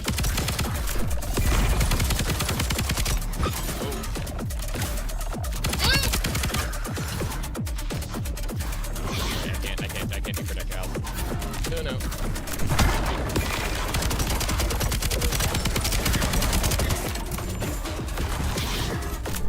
What's projectile ammo?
grenades, it's very hard to do so.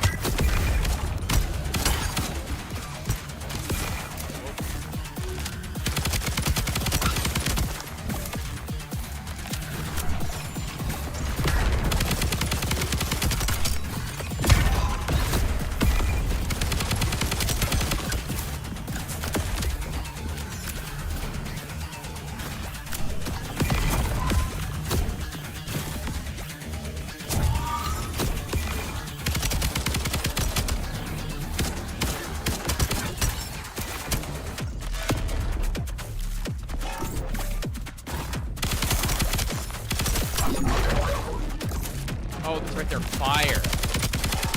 Forgot about that. That means that they're kind of weak to ice.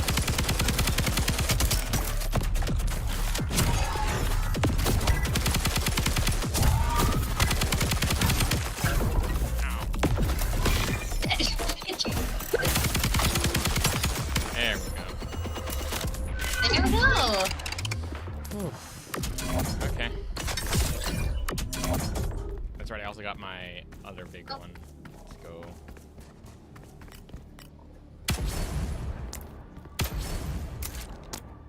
Just so I'm not knocking that off. Right.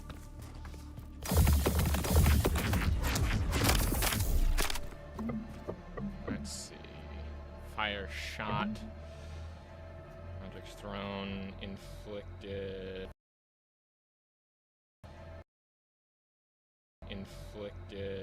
Object thrown with gravity. Oh yeah, that'll be. Do I actually have the other thing that? Yeah, increased damage to burning targets. Yes, so that will actually help. That's what I'm looking for. Increases the longer the trigger is held. Deal damage from consecutive hits.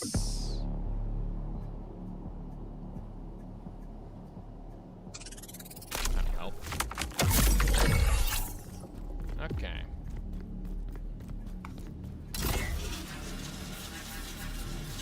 I think, actually, if I am reading that correctly, I'm reading this. Which one is it?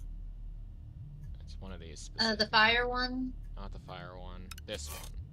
Yeah, increases the numbers of shots. So that will actually do 2 shots for the amount that you.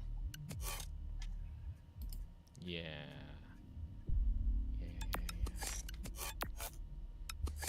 Which if I really wanted to min-max this for whatever reason, I would be able to do that. With giving this 3. Which is kind of insane. Increases the duration of time lock. That might actually be worth putting.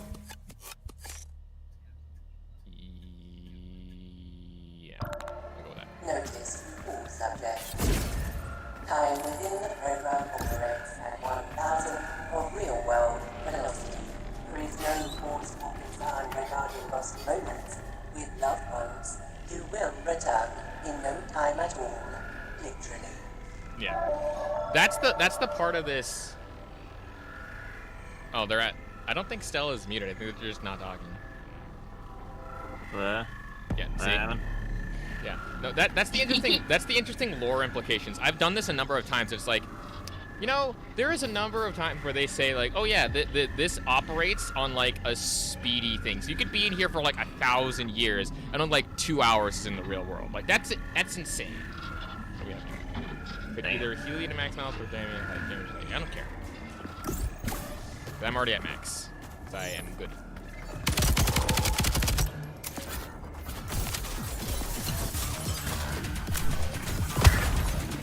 Also, again, I have to say, I love this music.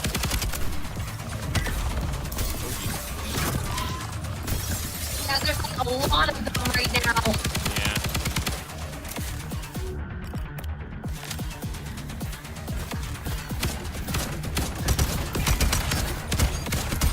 It's exactly what I need right there. It's like they're all grouping up. Cool.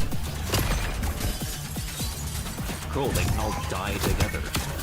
Well, no. I just like I just basically turned this into a grenade launcher, and then just like, ooh, there's a big group right there.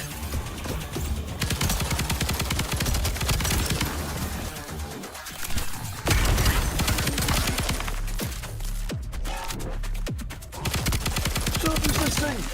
Stop resisting. Stop resisting.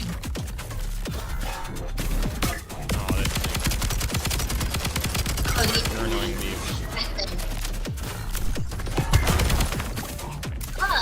Gotta be.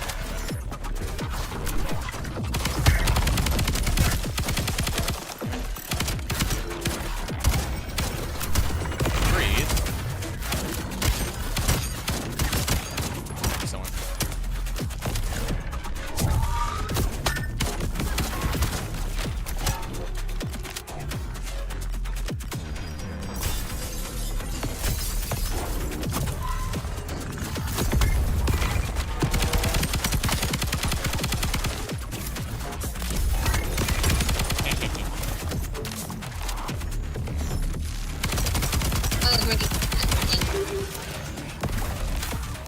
Paying attention.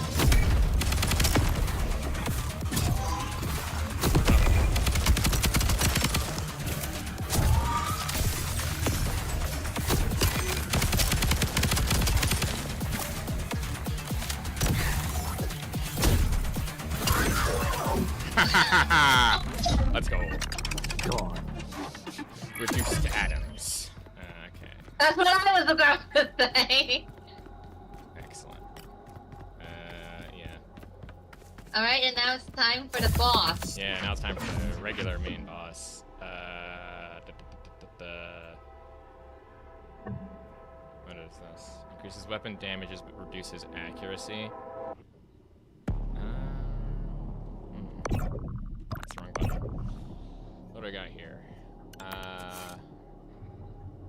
Impact loader could be helpful.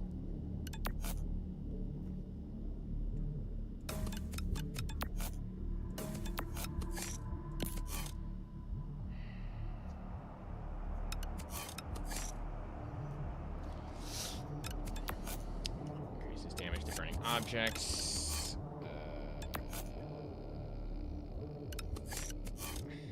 That. I do kind of want that, but that I already have that, right? Yeah, I do. It's the same thing. Well, wait, is it the same thing? Yeah, it's the same thing. So I guess this is the only one I need. This is the part where it's like min-maxing this shit here. So it continues to stack indefinitely. So if I want to do, if I wanted to do even less accuracy, but more damage, I think, like if I wanted to do 100 damage, I would be at negative 160 accuracy, I think. I'm not sure if that's how that stacks. That'd be really funny if that was the case, though. But we're gonna do boss number 1 again, because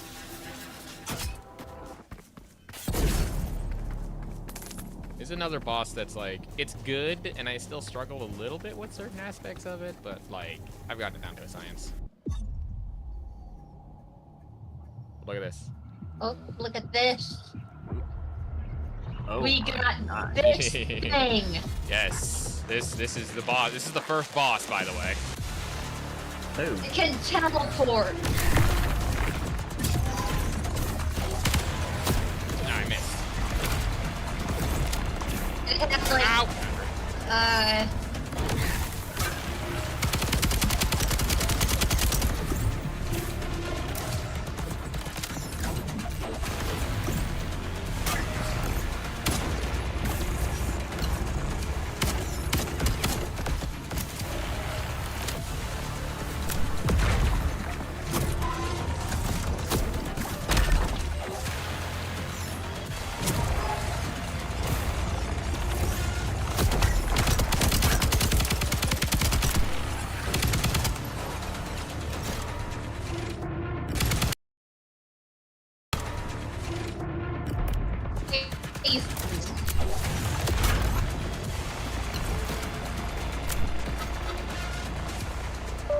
What the hell?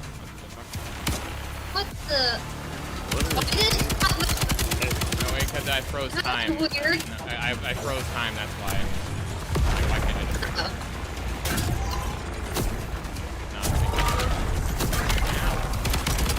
No, he did.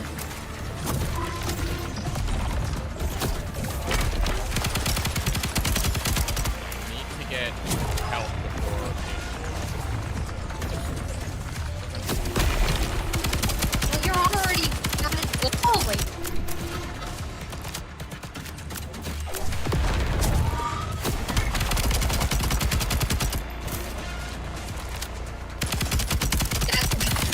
That thing is right in front of you.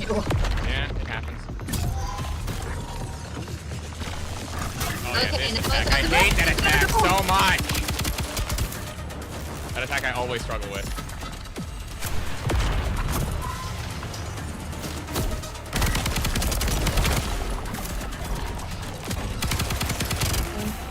Oh boy. Oh no, that's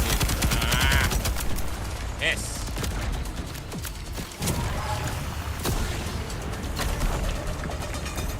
Upgraded this one. Oh no, I'm not paying attention. I mean, who can blame you? There's attacks everywhere. Yeah. No. Can't die.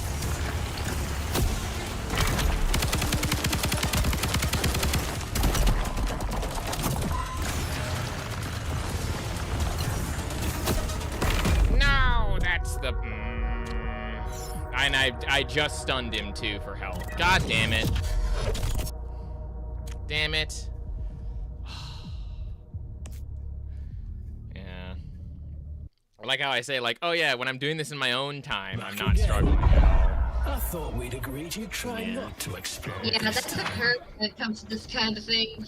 Usually when you're alone, everything works fine. But when you're with people... And then the second I turn on the stream, it's like, ah, shit, I have to do so much stuff now. Testing protocol has been triggered. Observation of subject 1473. Begin. It's like, oh, you want to complete this?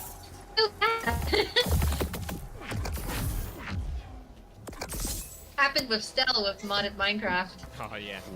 Fires several highly inaccurate projectiles. Nah. Projectiles will fire from the sky. What? Projectiles will fire from the sky instead of from weapon. Why would you want that? Why would you want that? That's the best one so far. Anyway, we're gonna skip just because I don't want to go through that again. Alright. Okay. But you do get like weapon chests and stuff. That's just good in general. Flat damage. Heater.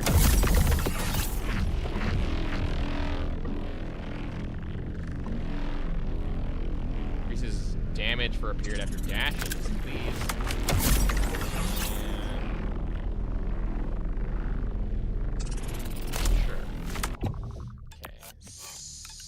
I can get a repeater here.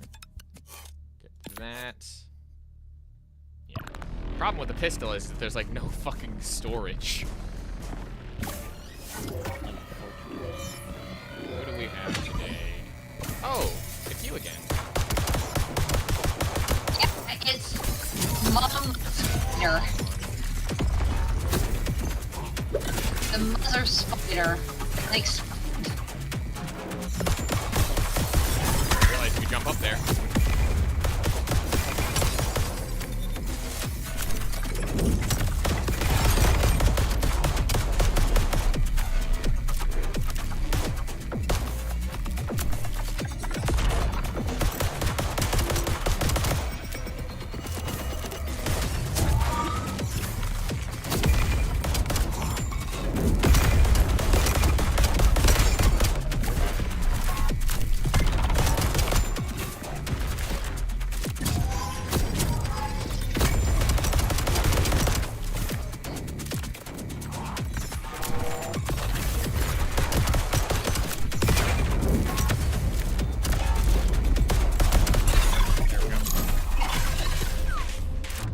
Modification's done. Modification research ready to collect.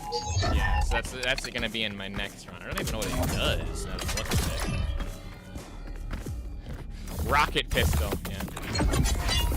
That's an idea, but a rocket pistol. Yeah. Ooh. It's an ability. I like that. Cool.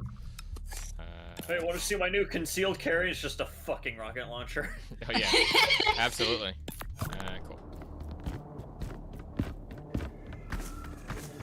A corruptor? Oh no, it's an obelisk. 80, spend 80 credits. Oh man, I don't don't have any credits. For 50% chance to receive a module, I don't even have any credits, so fuck you.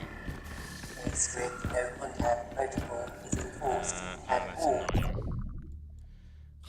This is the one problem with this, where it's like there's a shop, and I'm like, oh cool, a shop, and then you don't have any money. Optimal performance. Less communication. More output. Yeah, literally, I can't afford any of this. I'm too poor. Anyway. The curse. The pain. Well, that's what you get for skipping. You get a ton of modifications, but like 0 money. Because you get money from The killing pain. enemies in these boxes. But the box is going to give you like 10 to 15. But if you get this, item chest. Item chest. Money. What is that? Well, it's just along. Why is it glitching? Well, because it uses your other currency. It's the same thing as before, right? You have to spend the other currency in order to even get this. They have like 70. I'm saving up for a bit. It's fine. Well, Increases the number of missiles. That could be helpful.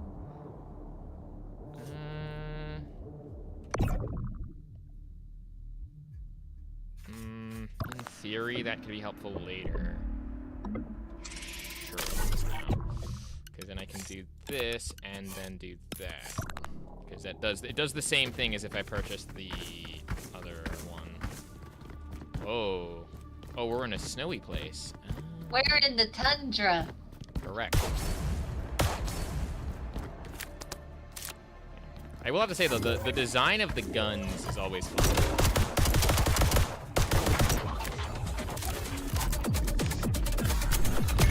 Great, now we have to deal with ice stuff. Oh no, fuck, crap, I forgot about that. I forgot that if you get hit by the ice stuff, you get frozen. Shit. Makes sense. This became far more dangerous.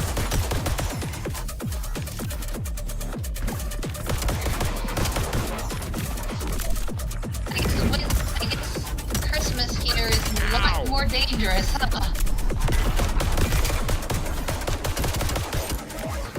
Yeah, just casually drop the ceiling on him. No big deal. Casually drop the ceiling.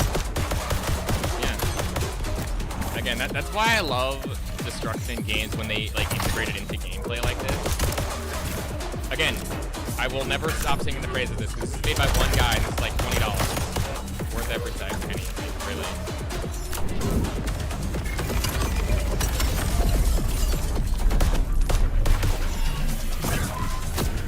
I wonder if this is how normal winter climates are. I wonder how famous. I wonder how Christmas would turn out for them. Merry Christmas! Merry Christmas!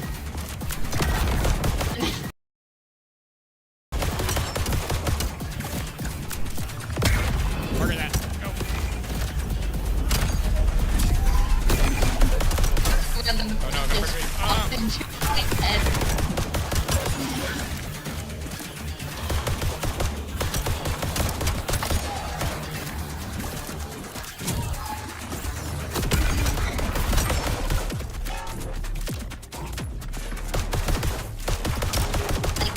Merry Christmas. Now get frozen.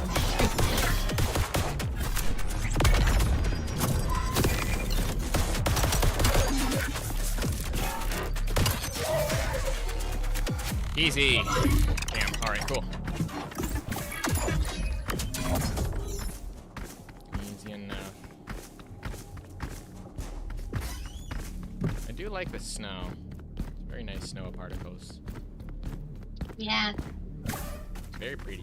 If this is what winter is like in this place, imagine how crazy it gets in Christmas. Alright. So I'll stop. Objects Cool fact. thrown with gravity will Cheese freeze enemies. Yes, defrosting. please. Give me that. Style. She is defrosting. What? She is defrosting. Who is defrosting? She No. is defrosting. Who is She is defrosting? defrosting. You know who. No, I don't. Actually. You don't have to remind me. I know she's the frosting.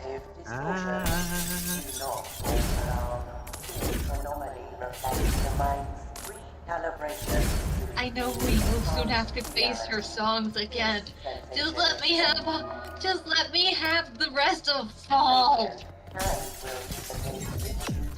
I seriously want to see like a game theory episode on this, just like this game specifically, because they recently revealed. Oh, by the way, that reminds me for whatever reason. You do realize that in Peak, the Scoutmaster is actually a Wendigo. What? I don't even know what that is. So a Wendigo I is. don't know what the fucking Scoutmaster. No, I know what a Wendigo is. I don't know what the fucking Scoutmaster is. He is the person who, if you break Rule 0, he will come for you. Oh. Yeah. Like if you've ever seen the like people. Run in front because I ended up getting the badge for it somehow. Yeah. If you end up meeting him. He'll fucking abandon me and May. Oh god, no. Him. May. Oh god, no. Oh god. What? He abandoned you and what? He abandoned me and May while we were playing FIFA like last week. Or the week before. Yeah. If you see a monster. Oh god, no. Not this again. Oh no!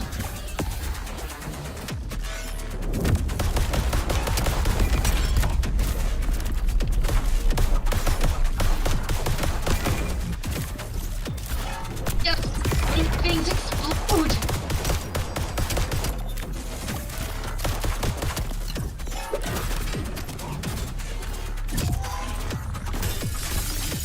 Keep forgetting I have that.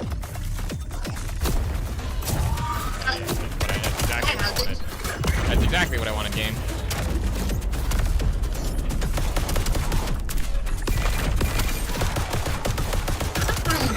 Good.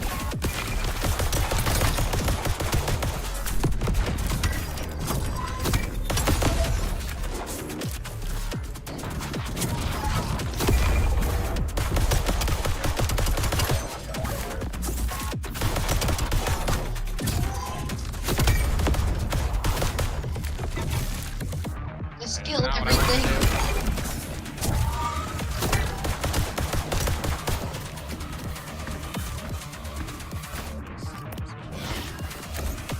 Electrify. That works.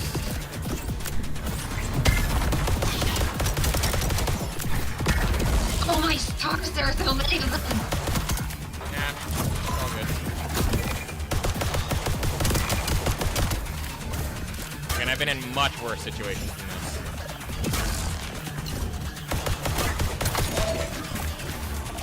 The situation is gradually deteriorating. Are you, like I was about to say, are you sure about that?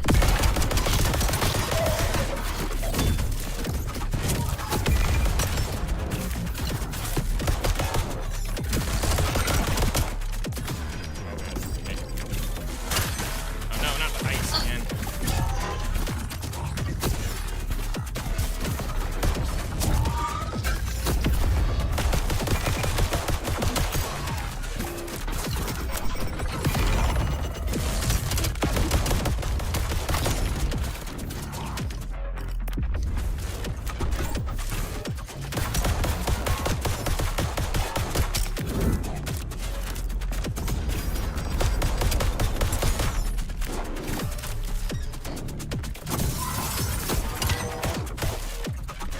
They throw those with surprising accuracy.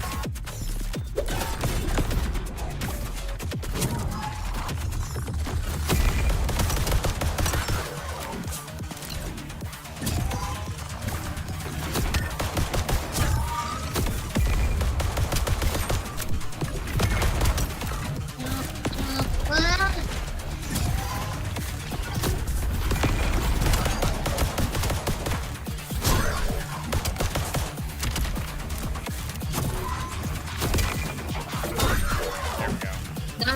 Nice. Okay, a little bit sticky there, a little bit sticky. why you gotta not panic, and you gotta have faith in your skills.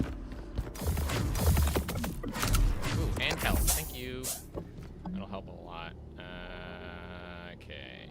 Destruction will drop freezing bombs. Objects thrown.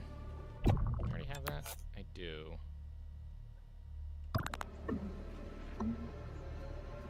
Increase damage to frozen targets. Yes, please.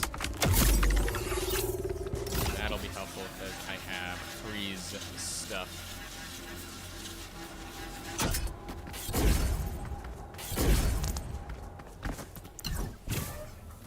Well, you're about to fight a boss. Yeah. Also with one of the weakest weapons in the game right now. Let's see if I can actually do this.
Reset the stun.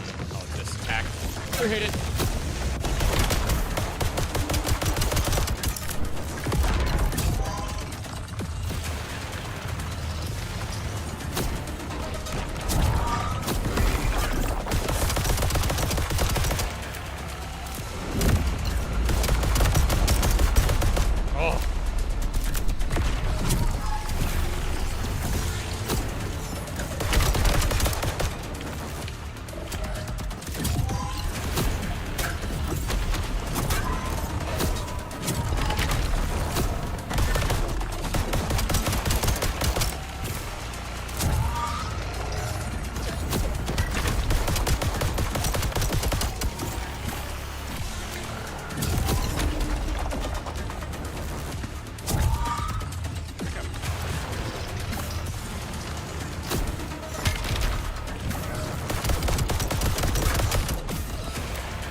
Oh, I got the stun off. Nice. The stun off. Nice. What a way to start. Plenty of rocks to work with.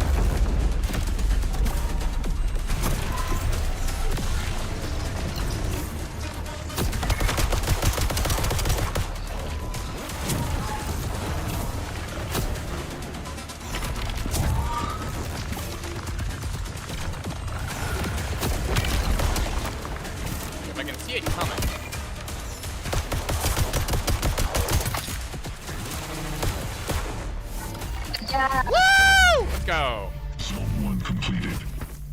No deviation from expectations. That took a lot of effort. Zone 2. Oh, yeah, baby. Good stuff.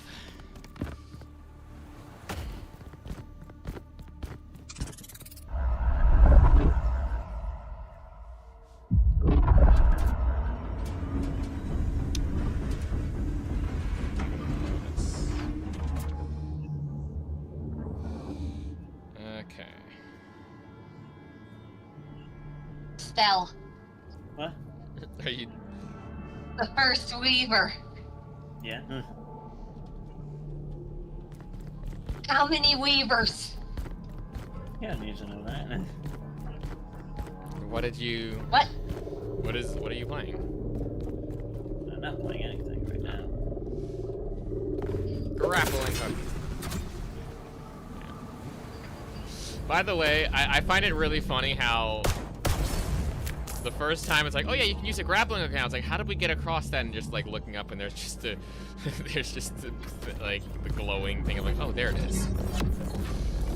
How does one miss the giant glowing hook at the top of the... Oh, okay, I thought this was... Oh, and now you're fighting robots with an hallway. Fine. Now you're fighting robots within a destroyed hallway. Yeah. This is one of the other things. What it does is it gives you like random events that I just went into. This one's interesting because there is a damage to this office where it's like office 2A and there's like this conversation here. They're wondering about the janitor, and it's this damage right here. They're like, what's this damage? I'm like, It's very weird. That's a nice hallway. Was a nice hallway. What does this do? Because like there's this corruption thing, and I'm like, why is it corrupted? I've never understood that. I've never understood the point of that. Yeah. The reason why going into those is important is because you also can get the schematics that I had in my inventory before. And that like gives you...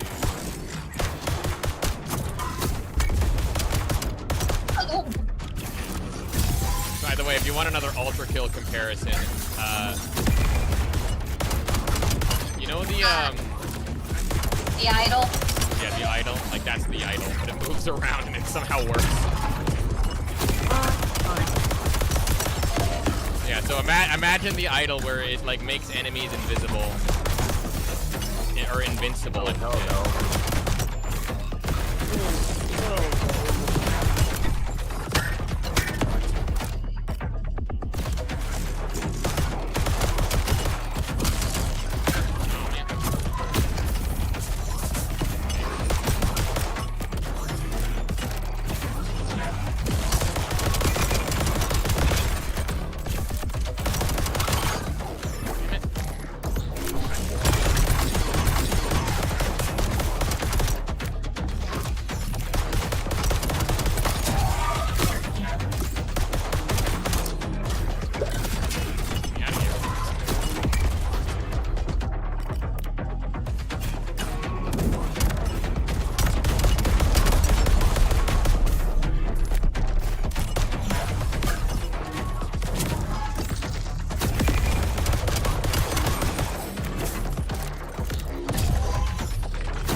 Stressed. A little bit okay though. I'm doing good. Column repeater. Yeah, we'll get a projectile. Okay. Oh yeah, I don't really have much in terms of storage here. I need more storage.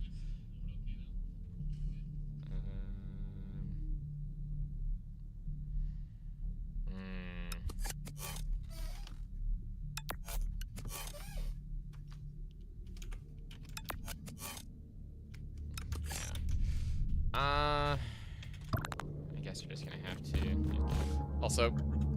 Also, Stella, remember how the map that we had before was like very linear? This one's like kind of a choose your own adventure. Nice. Yeah. We've seen this before. That's always good. Okay, so let's see. Corruptor could be good to get 3 chests here.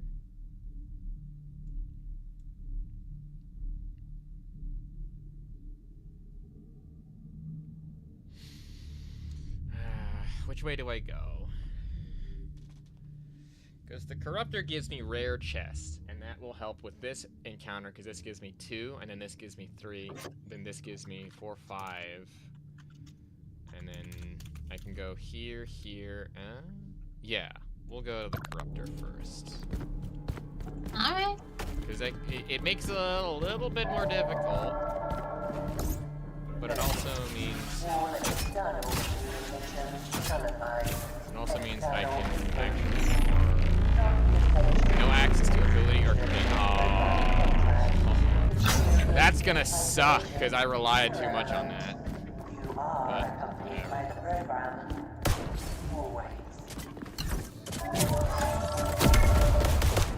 oh yeah, there's dogs now. Oh yeah, the Blade Wolf doggos are back. Here, have some nature in your face. Have some nature in your face. Yeah. The dog cannot hurt you, the dog in question. He don't bite. He do bite, he do bite. Meanwhile, him. Die. Alright,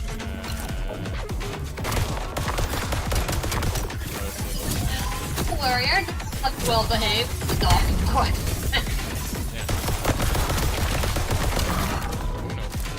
Or rather, the dogs in question. Or I wish I had my grenade, because I couldn't do anything, but nope.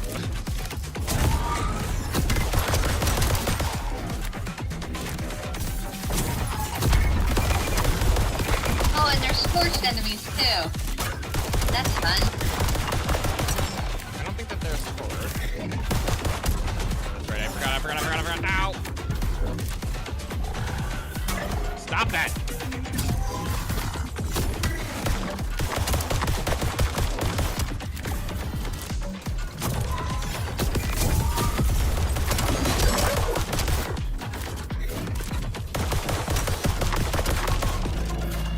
Yep, see, they're scorched. Wasn't explosive, damn it.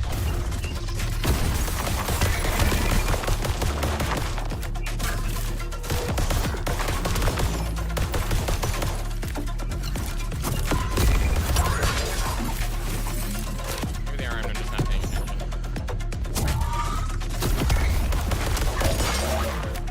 Scorched engineers.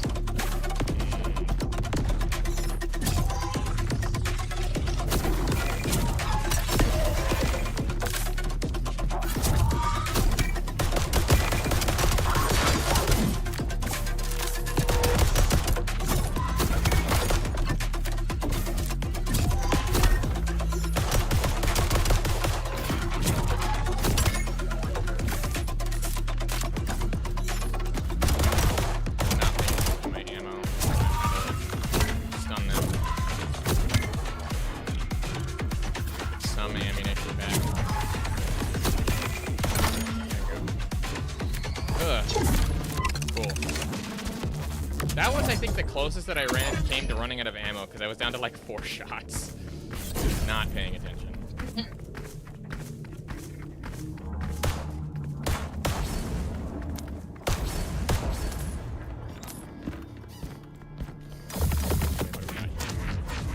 Let's see what we got.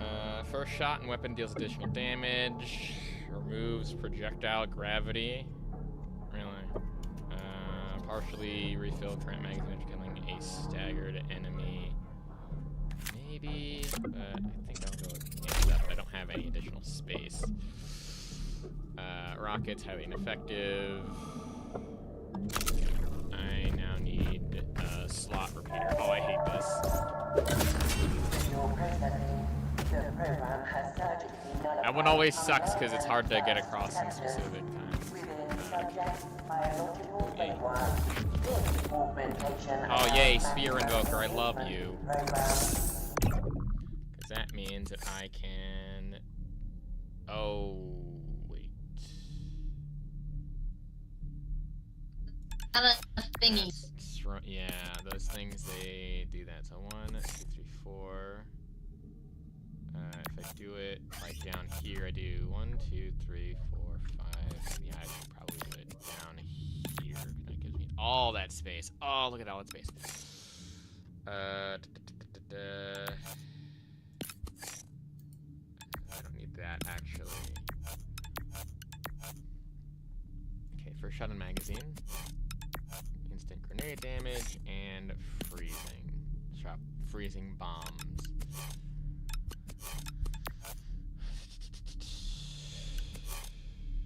Increases damage to frozen targets.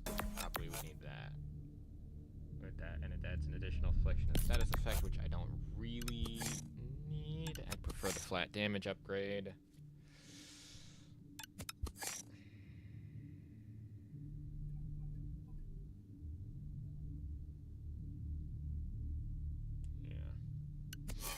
That's really all that I can do, because this repeater is not worth it anymore, because I need more storage. Free from interference or biological inefficiencies.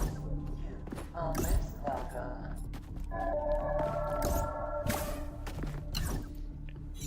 That voice just spews out random nonsense, and I'm like, I'm always confused at some points of it, because it's like, oh, you get this, this, and this. Oh, that's interesting. A fun fact, someone just posted in chat. In Grace, slugfish represents greed. Yeah, we already know that. Yeah.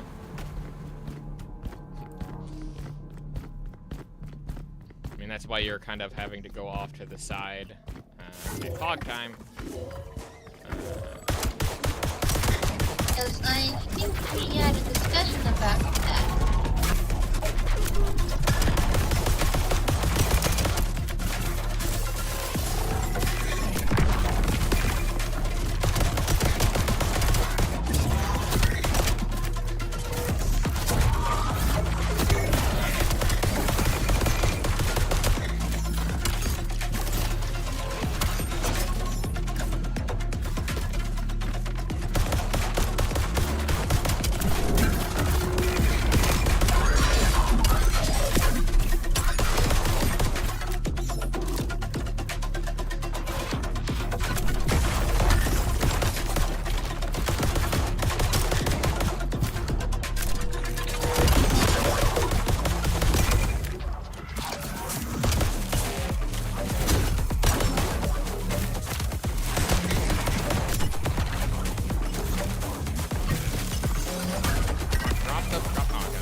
I still love how the fact this music just kind of fucks. It does, like, listen to the Cyberpunk theme, it's great.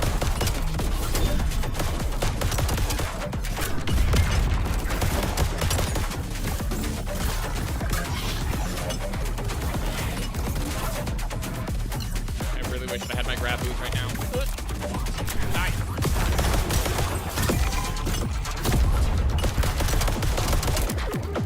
Enemies everywhere. Yeah.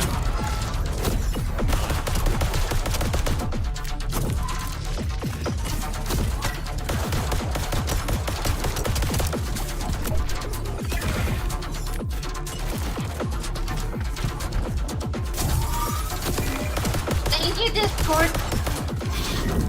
It's so bad. Yeah.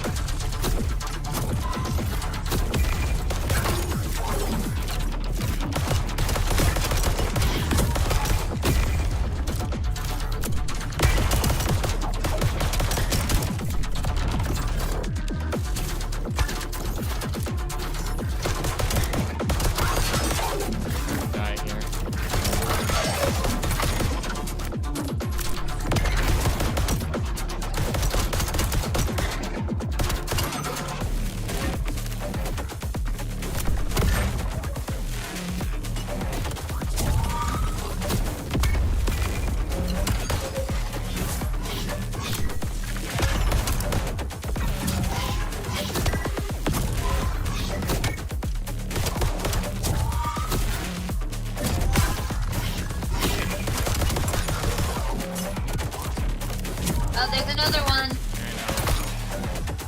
Alright. Not alright. Look at my health and a hat. Give me help. Only not good enough. That might actually be good. It isn't. No, while my ability is charging, because my ability, I usually use it on cooldown a lot anyway. So while it's charging, I get extra damage. So I get 25% more damage output when abilities charging. Yeah, I kind of need this. Please.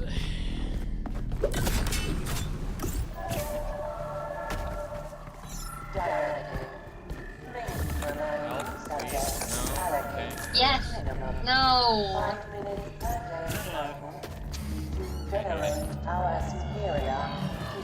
It's like I want to go home, boss. What corruptor do we got here? Unable to pick up Helder. No, fuck that! No. Fuck that, I'm already at half! I can't do this shit. Alright.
Over there. Nice.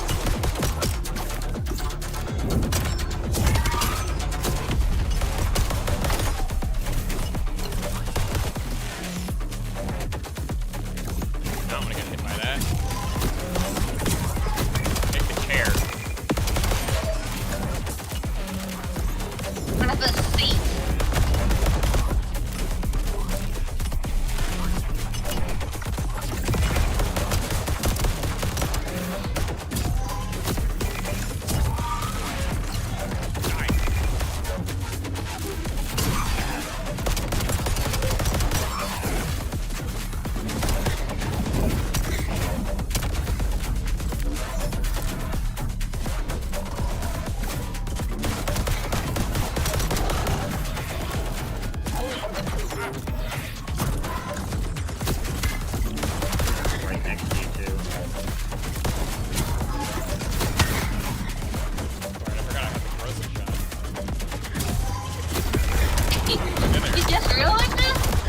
Because I just haven't been using it. Oh, no wonder there's like millions of... It's not even just the fact that there's millions, it's just the fact that it's like, Rosa Dot does do damage, but it does damage more time. It doesn't really go along with most of the other builds. Now, if I had, say, freeze, like if I could freeze...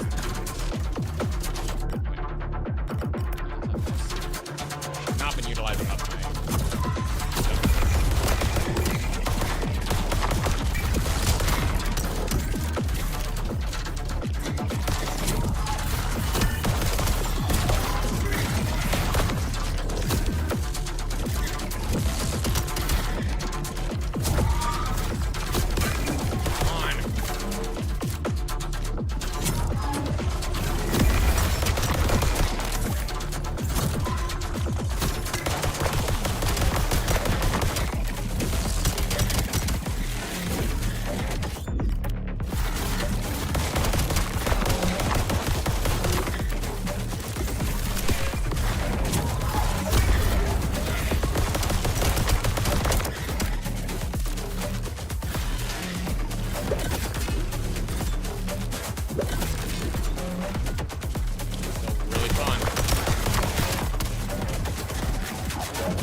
all good. It's all good. This may not look like it, but I have everything under control.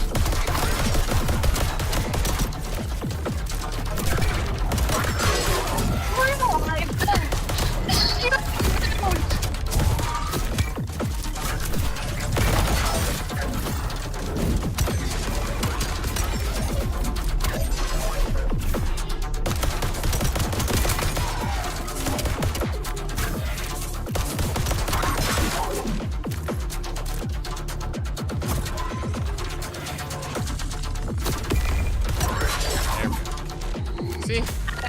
Told you. Under control. Just slowly leans over and vomits off the microphone because it was so stressful. Right.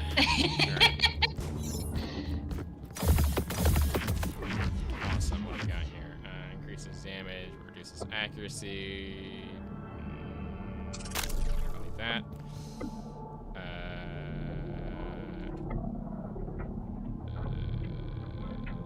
Do I have a thing like? Yeah, increase damage to frozen. Oh, and Stella left. It's Stella left. Womp womp. Don't worry, I'm still here. Yeah, it's fine. Do that. Do this.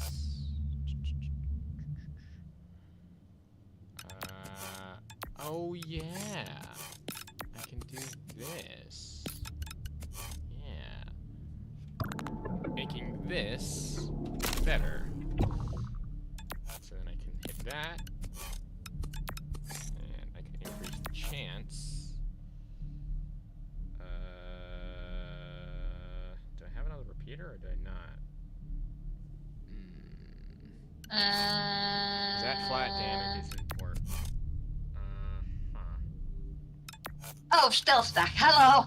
Oh, cool. My Discord kind of crashed there. Fantastic. Nice, nice. Oh. Let me see here. Thanks, Discord. Okay, question ends up being, do I want? Because if it stacks indefinitely, so this means that this right here is 240. So that's 60% more damage. Slight chance to increase the efficiency. Yeah, I'll go with this actually, where it gives me a chance to, where it increases the damage outright, plus 60. It increases the chance to freeze enemies, and then that gives me an extra 25% and increases an additional stuff. So that'll all work. Cool. Alright, boss time.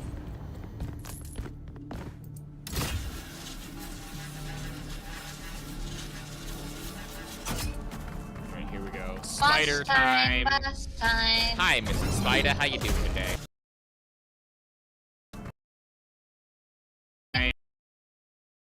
Spider, how you doing today?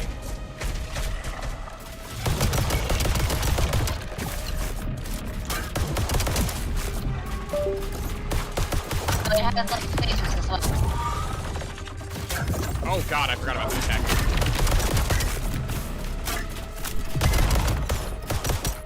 You just went right up to it. Yeah. It does like a shark attack thing. Oh no, that's bad. I meant to go the other direction. Oh, I already found it. Okay, cool. Terrible.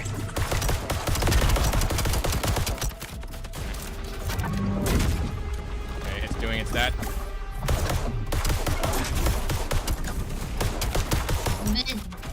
Memorize the attack patterns. I missed. Aha.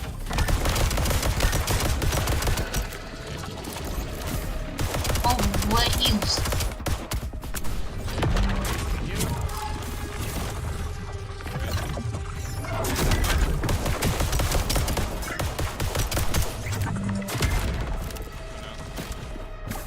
Yeah, I knew it changed.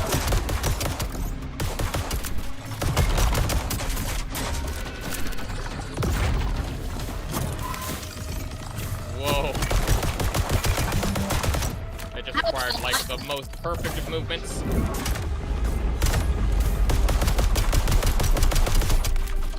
Okay, you can put normal thing with the first phase.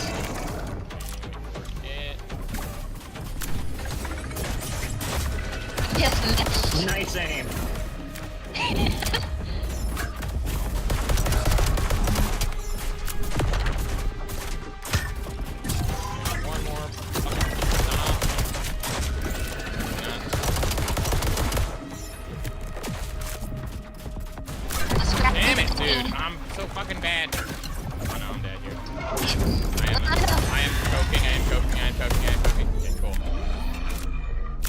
the way, there might be a stage too. There is it's this 3-stage boss battle like the last one. Oh god, he's charging. Run! Holy Jesus. Okay, cool. Oh my god, he leaves behind like flame stuff? That's insane. Whoa. I have not been to this doing this.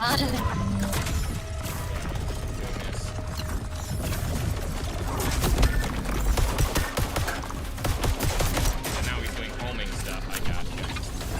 And he was doing the very damage thing. That was great.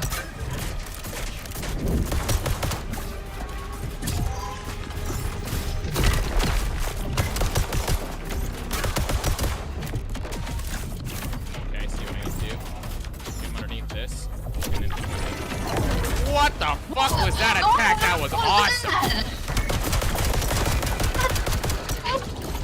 Stun off. I saw that. That was awesome, dude.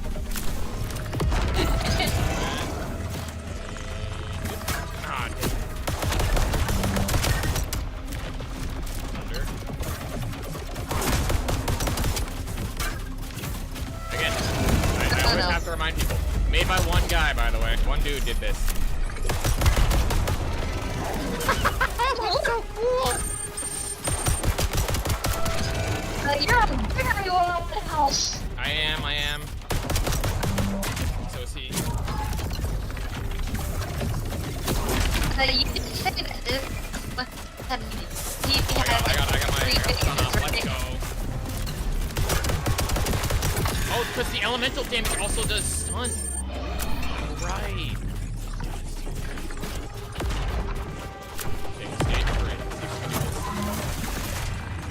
Oh, now, he's on very big fire. He must really hate ice.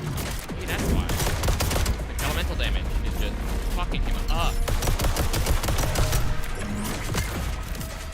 Well, makes sense. No, I did that wrong. Fire. Frames. Okay, good. Got the stun off.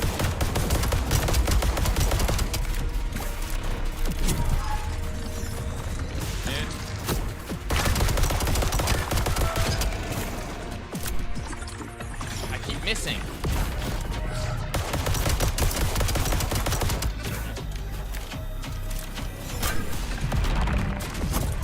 I was just not paying attention, don't worry.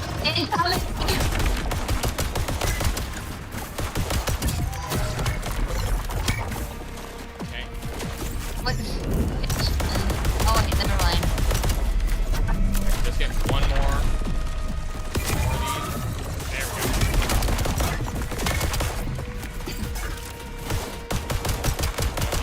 go. I don't want to call it right now, but I'm close. Are you close? Are you close? Shut the fuck up! Are you close? Shut the fuck up and die!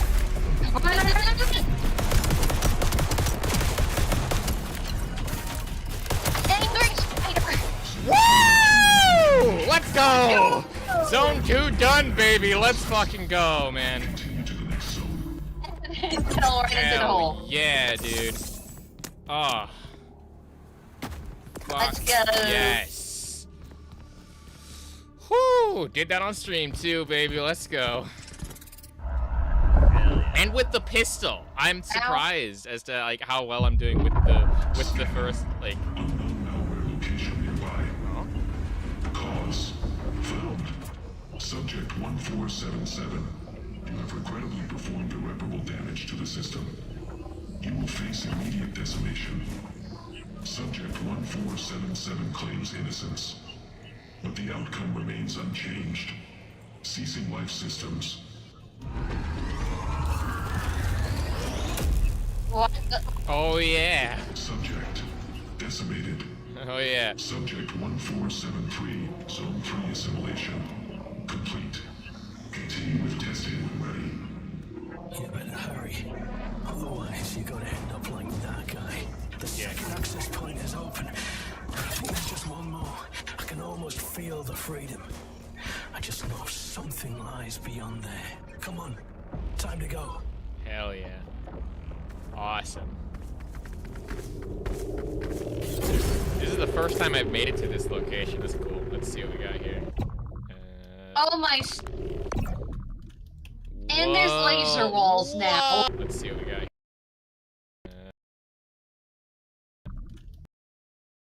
Wall. That map. That's cool. Look at that. That looks nice. So many choices. I like it. Okay.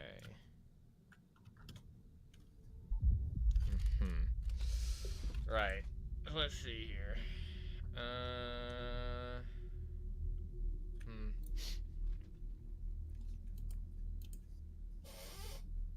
I think I'm just gonna go for the 1, because then that'll give me access technically to more chests. Cool. So this is an ice thing? Let me see this. So it said in the tutorial that you can slide on this to like go faster. Also, again, lovely winter environment. So if I go like this, oh, that's cool. Laser wall. Oh, I see.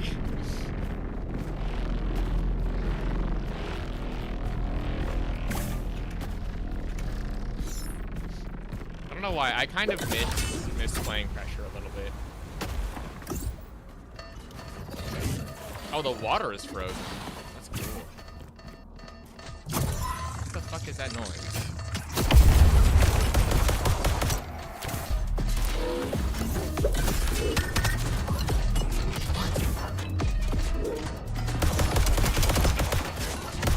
What the hell is that?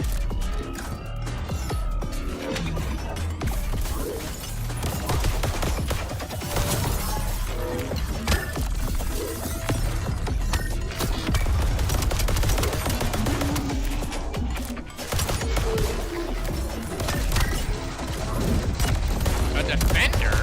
What the fuck? That's new. Oh, no. Get me out of here.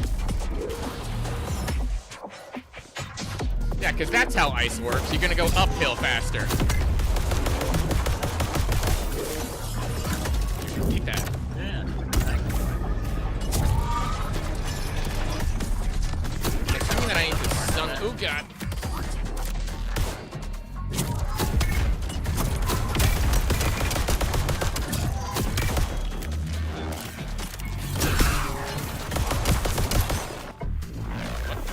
Oh, armored enemies. What? You need to, so they cannot be staggered. Armored enemies cannot receive critical hits. Break the armor to make them vulnerable at once. Oh, it's vulnerable to blunt damage. Armor is also vulnerable to corrosive and explosive. Well, congratulations, I actually have corrosive damage on me.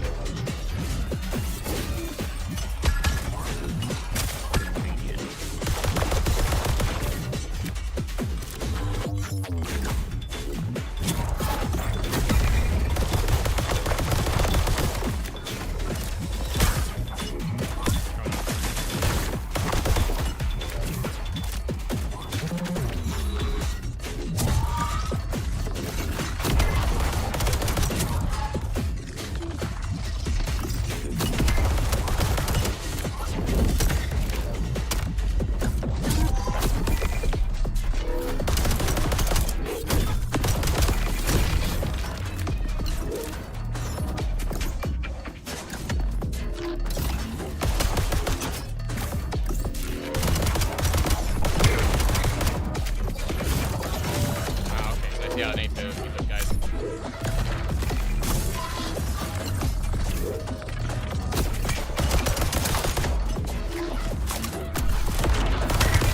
There you go.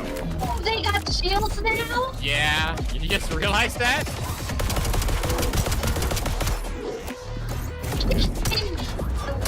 They got shields now, that's just great. Yeah. So to be fair, they are pretty big targets, so again, the best possible thing you can probably do, drop the ceiling on them. Well, frozen. Yeah. Bitch! Get me out of here.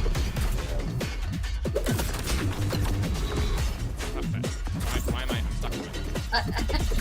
How did you put it there?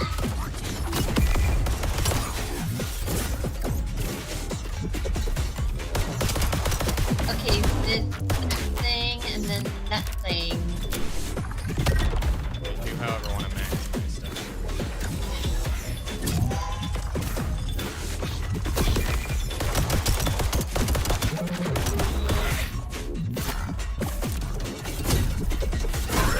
What? Okay.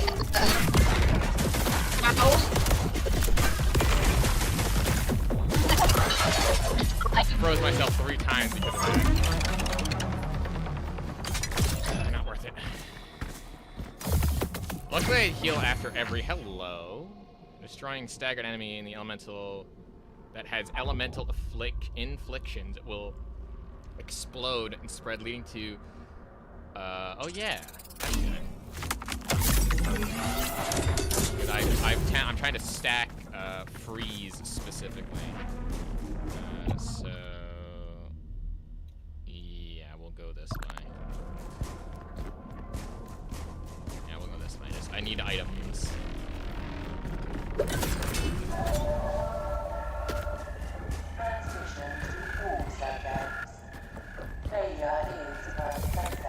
Oh yay, health, thank you. Calibration. It's down here. Oh!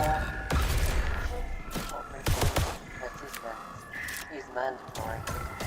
Oh! Is not, and It's a schematic.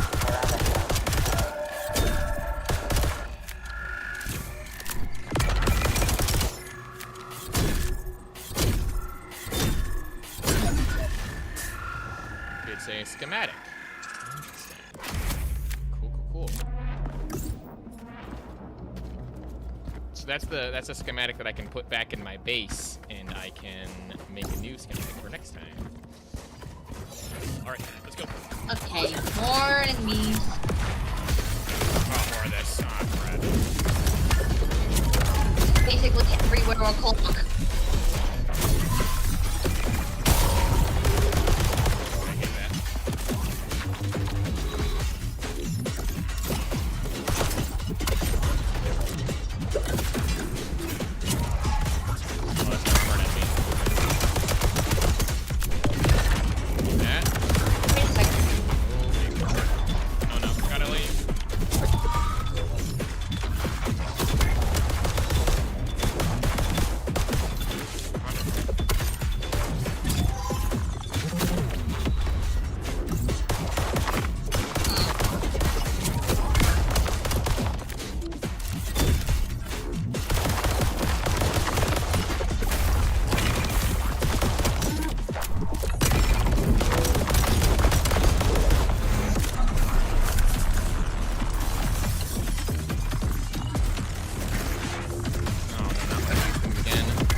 jinx yourself. I say I know. Cool, nice.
for me.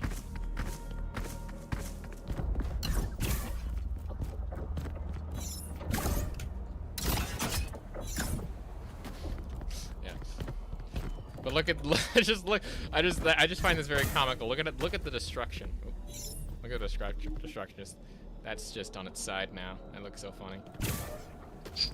There'll be nothing left. Yeah, literally, like you can reduce everything here to atoms, and and the game's just like, cool. Again, this is why I will 100%. Okay, we got another boss incoming. Boss time. What do we got? Ooh, that's probably what I need. I do not have any places more for storage. I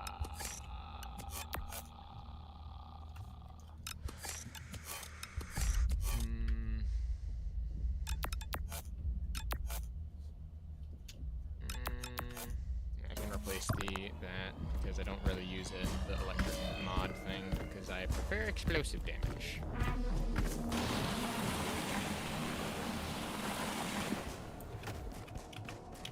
Do you remember your life? I have glimpses, but they feel distant. Like a story I'd once read, but can't remember the details of. I don't even know if they're real anymore, or if they're just another layer of the program's design.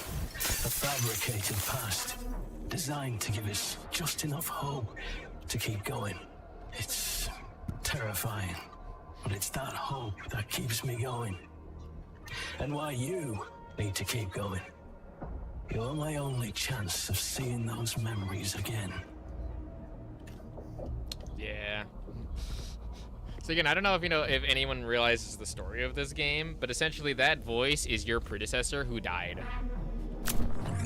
Oh, fun. Yeah. Always a good time. Boss time. Oh, this guy, okay. That guy. Not my favorite enemy. But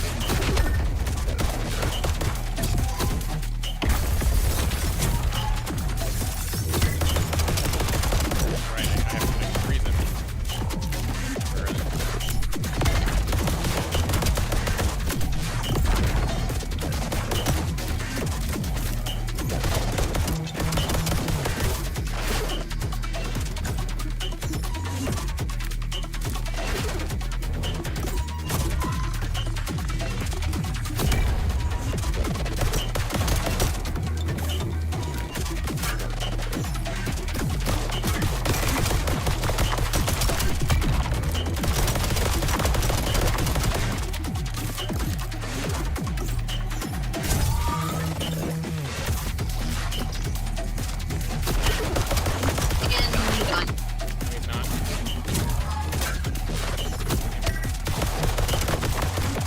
We're talking about paper.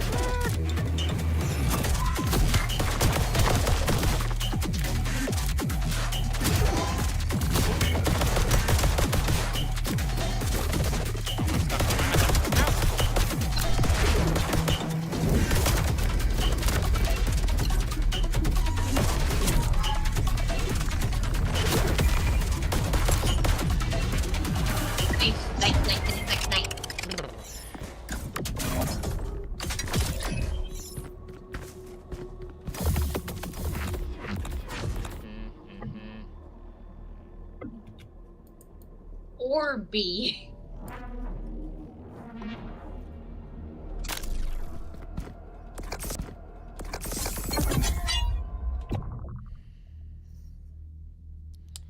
Yeah. Sorry if I'm not really stalking. I'm very concentrated right now. Just because of how. That is entirely fair. Alright, let's see. Map time. So it still requires 2 battles.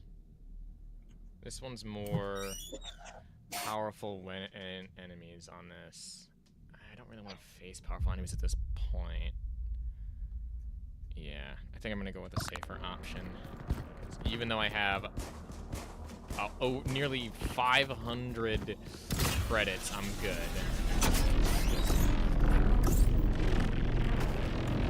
Thank you, Discord. Nice.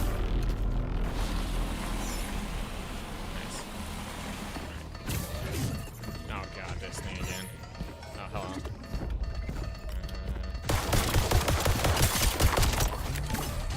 That corrosive shot will do a number to that guy. They are...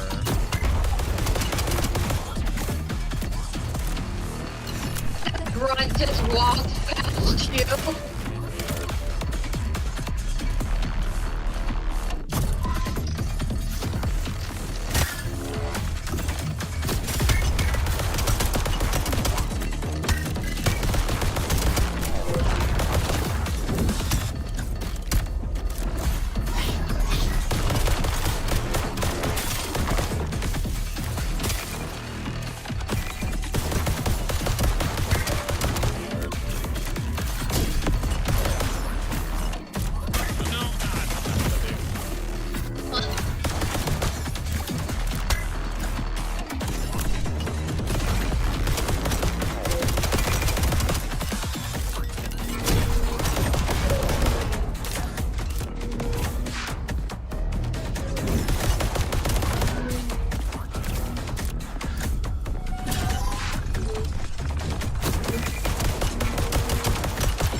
Destroy his shield. Okay, cool. Probably not advisable. Wait,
time.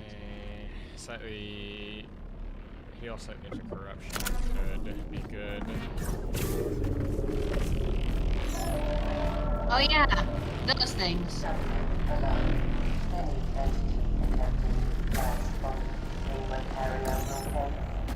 Permanent destination remains stored within the program always. Oh, cool. Column repeater. Like, I'm really all good. This thing, I'm really all okay.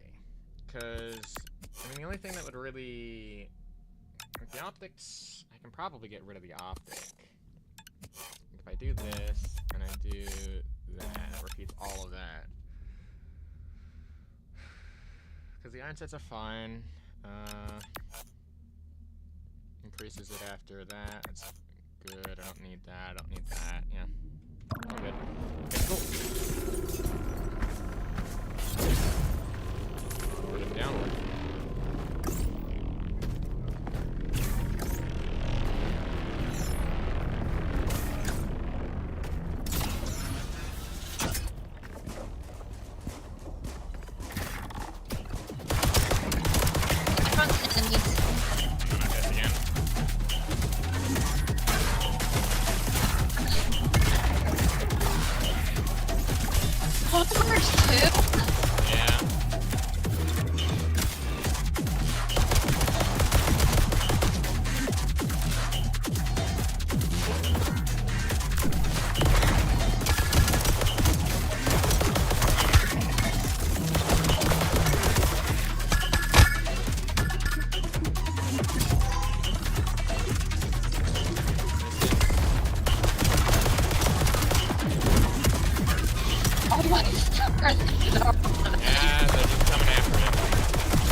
Pistol doesn't have a lot of ammo.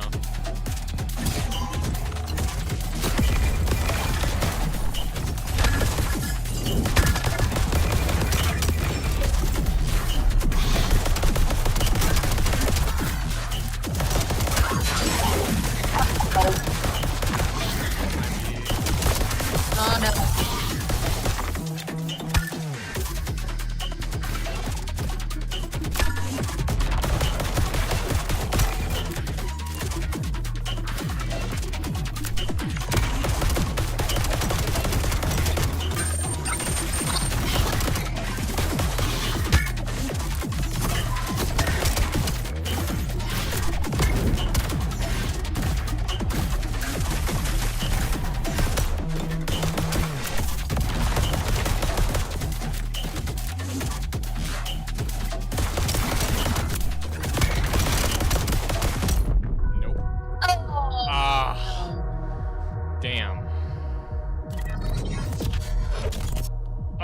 Sucks. That sucks. And you were so close too. I was good though. That was good. Failed, but you fought well. Alright. Almost made me forget how doomed we are. Oh hush.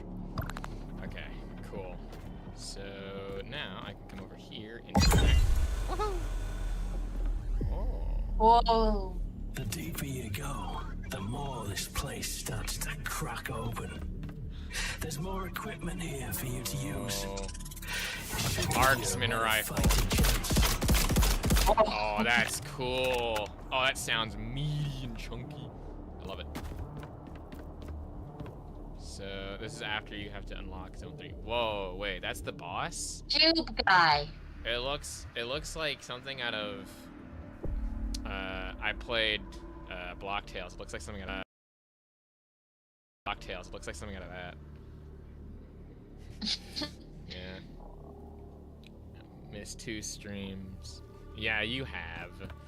I stream every week. Yeah, we do. I might just call it there, cause like that's a good stopping point. Made it all the way to Zone 3, got the marksman rifle. That thing sounds still really good. And then died. Yeah. I mean, hey, I got it like practically all done, and yeah. This thing looks amazing too. Look at that.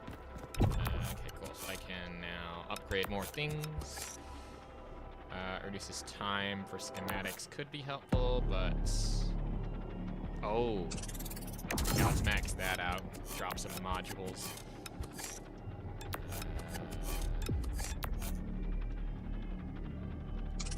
Increase health.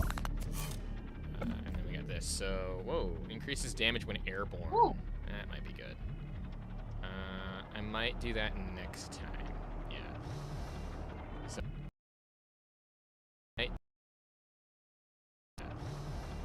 so I think we're gonna call it there. I've been doing this for like 3 hours. But I still really love this game. And now that I've gotten this thing, we're probably gonna do runs with it next time. So yeah. We're gonna do more shotguns. Well, this is not a shotgun, this is a marksman rifle. We're gonna do more precise shooting. Yeah. Anyway, I think that I'll call it there though. That's good though, that's a good run. And unfortunately, Rojin just joined. And they're like, oh hello, I missed 2 streams. Like, yes, you did. You've missed a number of streams. But yeah, I think that'll do it.